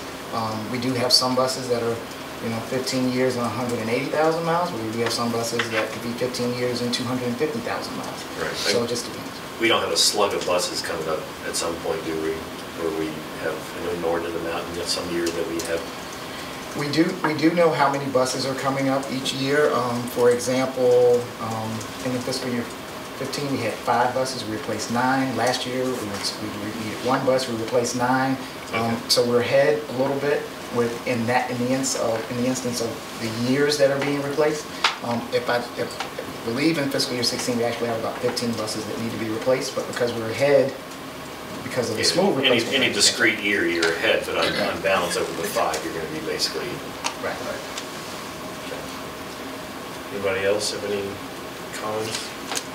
What is the difference between the cost for a special ed bus versus a regular bus? I couldn't tell you the actual cost, but some of the reasons that the costs go up are that you usually want an air-conditioned bus for a special ed bus, and that you have to have some seating for wheelchair access and some other things. Some of the buses also have lifts. Yeah, that's right. I understand that. I just wondered what. It's typically about $15,000 difference. I'm still waiting to hear about adding buses. Are your questions about this plan? I had a question about buses. I'm sorry, I had my hand up. Heather's Yeah, I had my hand up before Heather spoke, that's why I was saying. Go ahead. Thank you. I just wondered if you'd seen any type of movement about seat belts in buses, or if it still was not regularly happening. We have not seen any movement in legislation to have seatbelts on a bus. How much cost does that add to a bus? I will look into that. Okay, thank you. Thanks. I know some of the reasons that they don't want to put seatbelts on buses because sometimes little children aren't able to unbuckle themselves in the event of an incident. Yeah, you know what? But at the same time, I do understand why there needs to be a seatbelt. I would buy that when we were little and didn't have seatbelts, but all kids now are growing up with seatbelts. But I understand the why we don't have them. I get it, but I wish we did. I do too. So. Good. Just wondering what the plan was to add, if there is a plan to add. Well, I'll take you back a few months when we had a conversation about high school start times. And at that time, I think I sent you a memorandum that said as we looked into that issue, several things became apparent. And that we would need some time to look at not only high school start times, how that would affect the transportation. Then we decided to incorporate into that project this whole notion of the tiered system and what it would take, with a priority being Tuano Middle School. We have heard, if there was a way to begin to solve the problem, it made sense that the starting point would be Tuano Middle School because of the tier system that they're on. So we're working on that. I hesitate, programs being what they are and the changes in student transportation needs based on program, I hesitate to put a number out there because it could change next week or next month. But I think that the project that we're working on now, which will be finished before the final budget bell rings, will give you an idea of what it would take to do some of the things you asked to do in terms of the tier, in terms of Tuano, and in terms of high school start times. As I thought about it and as we looked into it, they're all connected. And you can't isolate one of those variables and fix it without, we can't talk about start times without talking about buses. We can't talk about buses without talking about tiers. We can't talk about tiers unless we talk about tiers. It's just all one big connection. So the project has gotten a little bit more grandiose, quite frankly, than I first thought about. But at the end of that, I think we'll have a really good idea before we need to finalize a budget and send it across. We'll have a good idea of what that looks like. We certainly would love to fix the problem. I think that everybody sitting around this table, everybody in transportation, would love to wave a wand and have this done. My concern is that we make sure that we're very thorough in understanding what that need is, because I just don't want to start throwing numbers out there, because tomorrow that could change and somebody gets an idea in their head that it's this number, and now we have programmatic changes, neighborhood changes, kid changes, bus changes, route changes. The last piece of this that we are waiting for is you have approved for the transportation department a new routing system, and we've already learned that when we use that system, we probably will find efficiencies. And until we actually press that button and see those things, which comes up in the next month or two, I'm stalling a little bit waiting for that system as well, to see if that can't provide us more transportation routing efficiencies that would further reduce the magic number of additional buses necessary to do some of the things that we're wanting to do. So it's not that we have forgotten it. I hesitated to put it on this draft today because numbers would start flying out there and I can't look you in the eye and say this is exactly right. So my goal is that between now and the time that you have to finalize your budget, you'd have that information, we'd be able to figure out what to do. Is that good? Ruth? Will that include, when you're looking at that, are you also looking at the scheduling at high school or any type of new programs that we would want to be? We need to look at high school scheduling. That's not, this project right now, collecting this information is rather massive. And so we are going to try to finish this and then look at the scheduling issue at high schools. Now, it's possible that if we were to adjust the times of high schools, that could begin to push us to different types of scheduling issues. I don't know the answer to that today, but it is certainly on the docket to take a look at those issues, because we have to. But not as part of the bus starting time tiered project. We're trying to get to the bottom of it. Kira? But it's likely that the result would involve more buses. No matter which way you slice the pie, it's more buses. I'm just hesitant to say what that number is because I want to be able to be confident with the board that we've been as efficient as we can in routing. We've been efficient as we can in studying issues. We have the kinds of information we need to look at start times. We have a clear indication of the positive and negative effects of start times. You know, you're hearing a lot about start times in school districts around the country, and it's really good.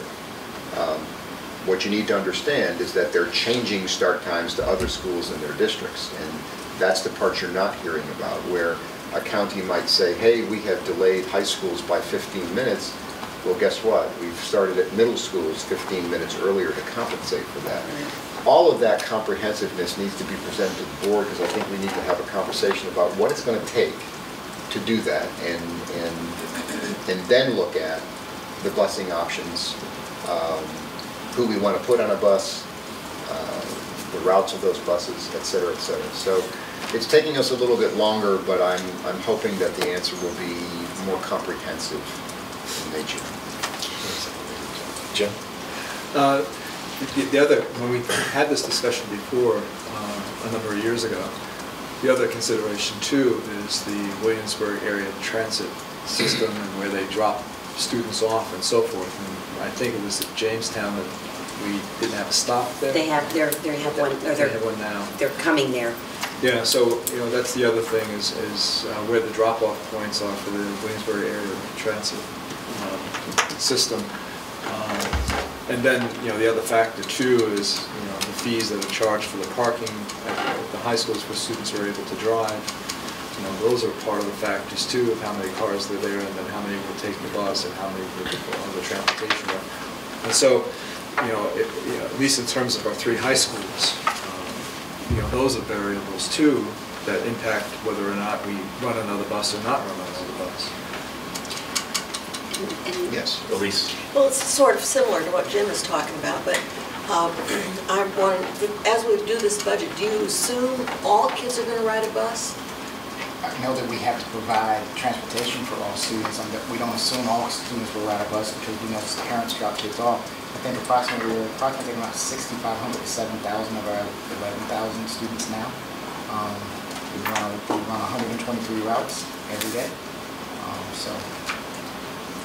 So in fact, we have to over budget because we have to assume that we provide transportation for every single kid. And you guys can answer that better than I can, but the law states that we need to have transportation for every single kid.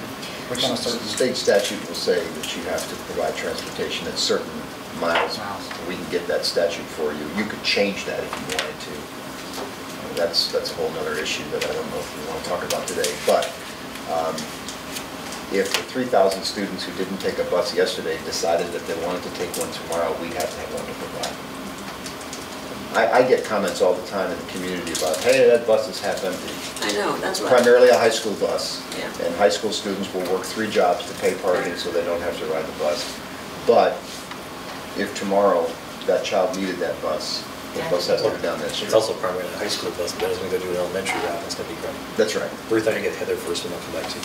I just want to say, I need a little clarification just because you're saying that everything is connected and that it was a massive project in terms of looking at the new buses, but that it doesn't necessarily affect our scheduling. I guess my question is, that when we're partnering with our regional programs, I think I might argue that it might affect our scheduling. Well, the biggest barrier to changing high school times is the regional program. Right. And that's why the other districts, the other districts that have looked at this so far haven't made a move. Some say they're continuing to study it. Some have come out and say they've abandoned the idea because of the regional program. So changing our high school schedule, I can tell you one of the barriers to that is going to be how do we address the regional programs? And today, we don't have an answer. Is there any difference if we're addressing it with a 4x4 versus a 7 class day? Not really, because it's a start time issue. Okay. Ruth? I wanted to bring up the number of drop. Could you get what the percentage is of ridership in high school? And then would it be possible to, because right now I think we pick up everybody no matter where you are, even though we have a policy that states that if you live X, you half a mile for right, but a mile for I think we pretty much do everybody. Would it be possible to do that for the elementary and the middle and stick to our policy for high school since our ridership is lower? These are just simply just questions I'm asking. And then going back to the start time, because we'll also want some community input on that as well, which makes it kind of tough. And I think, I just want to be clear, my issue with the scheduling, if it does tie into the start times, it's about what's best educationally. And I think we haven't looked at our scheduling in a while. And I think we need to see, is it still serving the learners that we have today? And also, frankly, financially, because we're not introducing any new programming. Other divisions are still, have made some headway in introducing some different things, and I think sometimes we're not able to do that because we have things in place that cost money, and a lot of money. And so I would like to see us, do an audit of that type of thing to see if there is a savings there that can still serve kids the best way. And you may come back and say, well, I still believe the 4x4 is the best way for kids to learn, but I just would like to see us do an audit of that. We do need to do that. And my comment earlier, so I don't make sure that you don't misunderstand, I'm not suggesting we don't need to do it. We just didn't put it, it's not part of this particular project we're working on right now, but it's certainly something we have to do.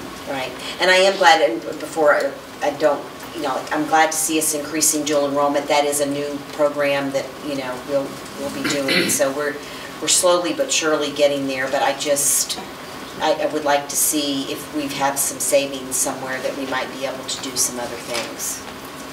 And I know you've got a limited amount of people. We sometimes take, I believe, an unwarranted criticism over, central office staff. We run a pretty tight ship, which does allow, you're only one person. You have great staff to help you, but you all are juggling a lot of things, and so can't get answers immediately, even though I would like them to be here. Can't study everything at the same time. Well, several years ago, the state came in and did an audit, and the one thing they said was that our central office staff was too lean, and that we needed to add to that. So we haven't done that. And we've taken away. Any other discussion on buses? Jim's off the bus now. The other item included is your technology refresh plan. To give you an idea of what that would be made up of, it would include updating and replacing technology at the high school levels. And that would include laptops for the teachers, the students, and desktops for the students, as well as the projectors, document cameras, and sound field control panels. And Brian can elaborate on all of that if necessary. Is this different than the number we had earlier? It is. This is a continuation of our 3-year refresh cycle for instructional use machines. That is the teacher laptops, student use desktop and laptops. This would be dedicated at the high school level, which would be the next on our refresh list. So it's not to be confused with the middle school personalized learning program. This is just standard refresh to keep everything within the 3-year warranty at the high school level. Good. How much, are we seeing some cost savings from the BYOD because students bringing their own things in to use versus using our equipment? We're not really seeing any savings because one of the challenges with BYOD is that while the students are taking advantage of it, and we certainly are seeing that, we can't guarantee that they're going to bring their laptop on a certain day to be able to complete a certain function. So we still have to maintain at least that minimal level of technology availability. Can I ask Ruth's question a different way? Are we getting full utilization out of the equipment that we have, as opposed to our students bringing their own devices and utilizing that versus utilizing? I don't want to replace a desktop that doesn't get used. The labs are still used. The laptop carts, from what we've seen of the number of checkouts, continue to be utilized on a fairly frequent basis.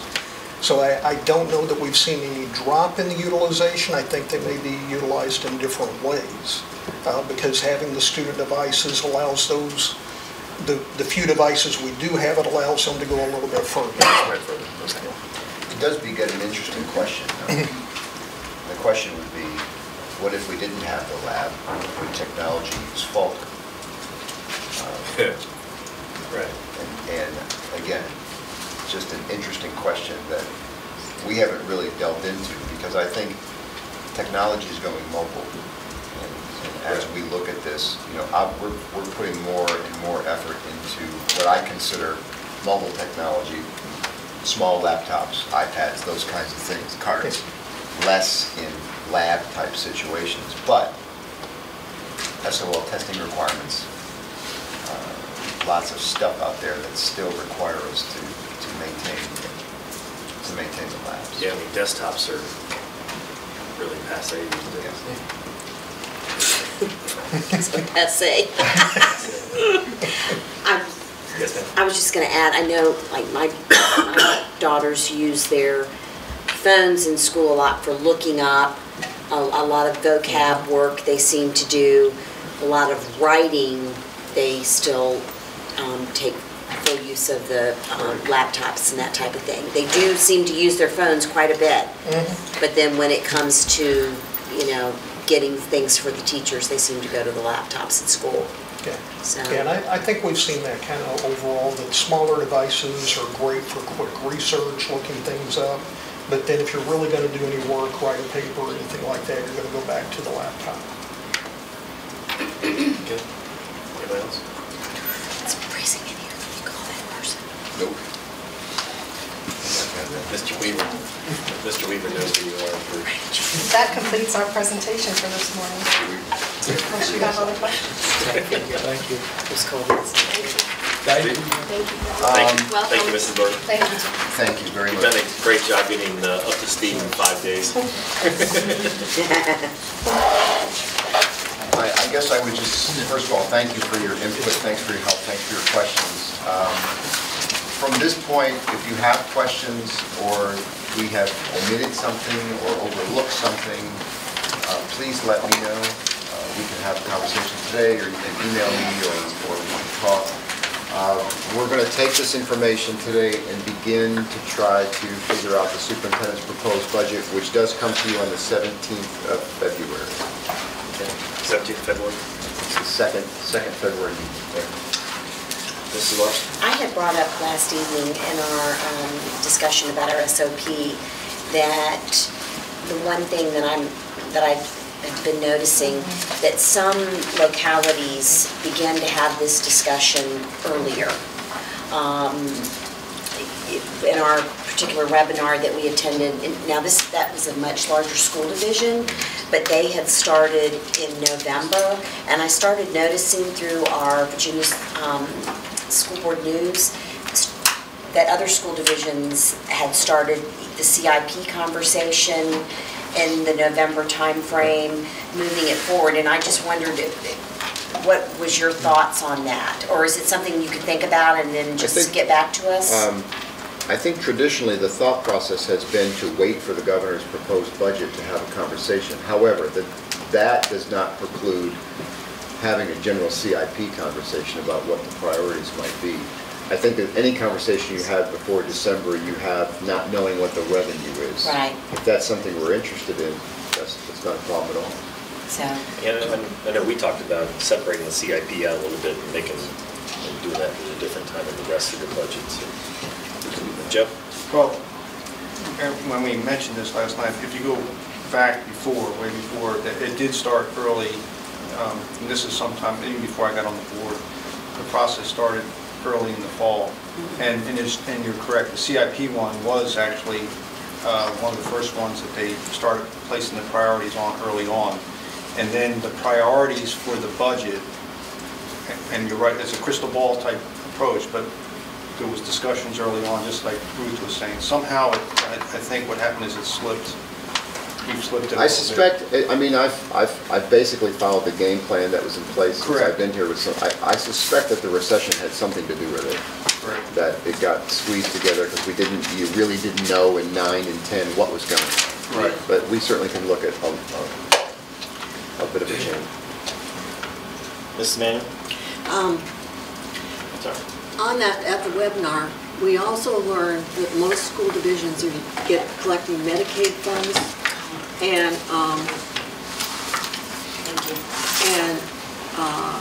we thought that maybe had been explored before, but it was going to be too much work to get it in place. But they were recovering a good bit of money, and so I think maybe we ought to look at that. And the other thing that we learned in the webinar was the quarterly... I need to come to these webinars. Or keep us from going to one of the two. Keep us from going. Is a quarterly financial report, so that it helped us it helped the school board to understand if there were going to be any year funds left over. It was a better readout rather than just the monthly statement. And so I found that to be helpful too. And the other thing in terms of the SOP, in our conversations last night, we really wanted to, it focuses primarily just on the budget, and we wanted to talk about the financial quarterly report. We just wanted to outline a kind of a calendar within that part of the SOP, so that would give us a consistent framework year to year that's in writing, is how we do our business as a board. Okay. And so we want to flesh that out a little bit, and the quarterly, I think you're aware of that. That would be helpful to have that. Ms. Larson? I wanted to follow up on the Medicaid discussion because this has come up in the past. And at the time, the CFO felt that the administration of that, it was going to require an additional hire possibly to get through that paperwork, and it's quite a bit of work on the front end. And there's also some student privacy issues that have to be worked through. Yeah. And so we didn't pursue it. But in listening to this CFO from Loudon, she talked specifically about the fact that there is a lot of work on the front end, but that they have found that once that initial work is done and you have that initial payout, you do start to see some, you're starting to recoup some cost. But understanding that, at the front end, that's absolutely right. But you have to look beyond that to year 2, 3. So that is why we wanted to bring that up and see if that's just something we could investigate. Yeah, absolutely. Yeah. Just referencing some of the privacy issues, interestingly enough, I was contacted by somebody who questioned whether or not we use Social Security numbers or kind of keep those. And I was pleased to find out that we've already gotten ahead of the game and we do a different kind of identification that does include it. However, we're one of the few systems that does that, and one of the barriers to some of the other systems is with Medicaid issues in terms of needing that Social Security information. So it might be just FYI, I believe there is a bill being proposed, wouldn't necessarily affect us because we've already done that, but that might be just a cross-reference issue. Karen? I just had a question about the Medicaid. Is that for behavioral health services provided in an in-school setting? It seems as though Stephanie could probably address it better than I could. It was services that our students are receiving that we would be able to apply for reimbursement for. So, but. Yes, it's on. The Medicaid funding does address certain services that we provide. It can include meetings like eligibility meetings and child study meetings, depending on the professionals that are participating. It does become a cost-benefit analysis that we had started the conversation about revisiting to see. The size of our district is one of the things that we need to look at very closely because there's a significant amount of work and tracking that has to go into it, as well as the confidentiality issues. I think your question has to do more with the therapeutic day. That's a separate entity because that's not a service that the school division provides. So this Medicaid funding is regarding specific services that our staff provides. Do you have anything else? You're good. Okay, I'd like to thank the members of the administration who've chosen to spend their Saturday with us. All the good work they put in before and their presentations today are very helpful and very useful. You can go another half an hour if you like.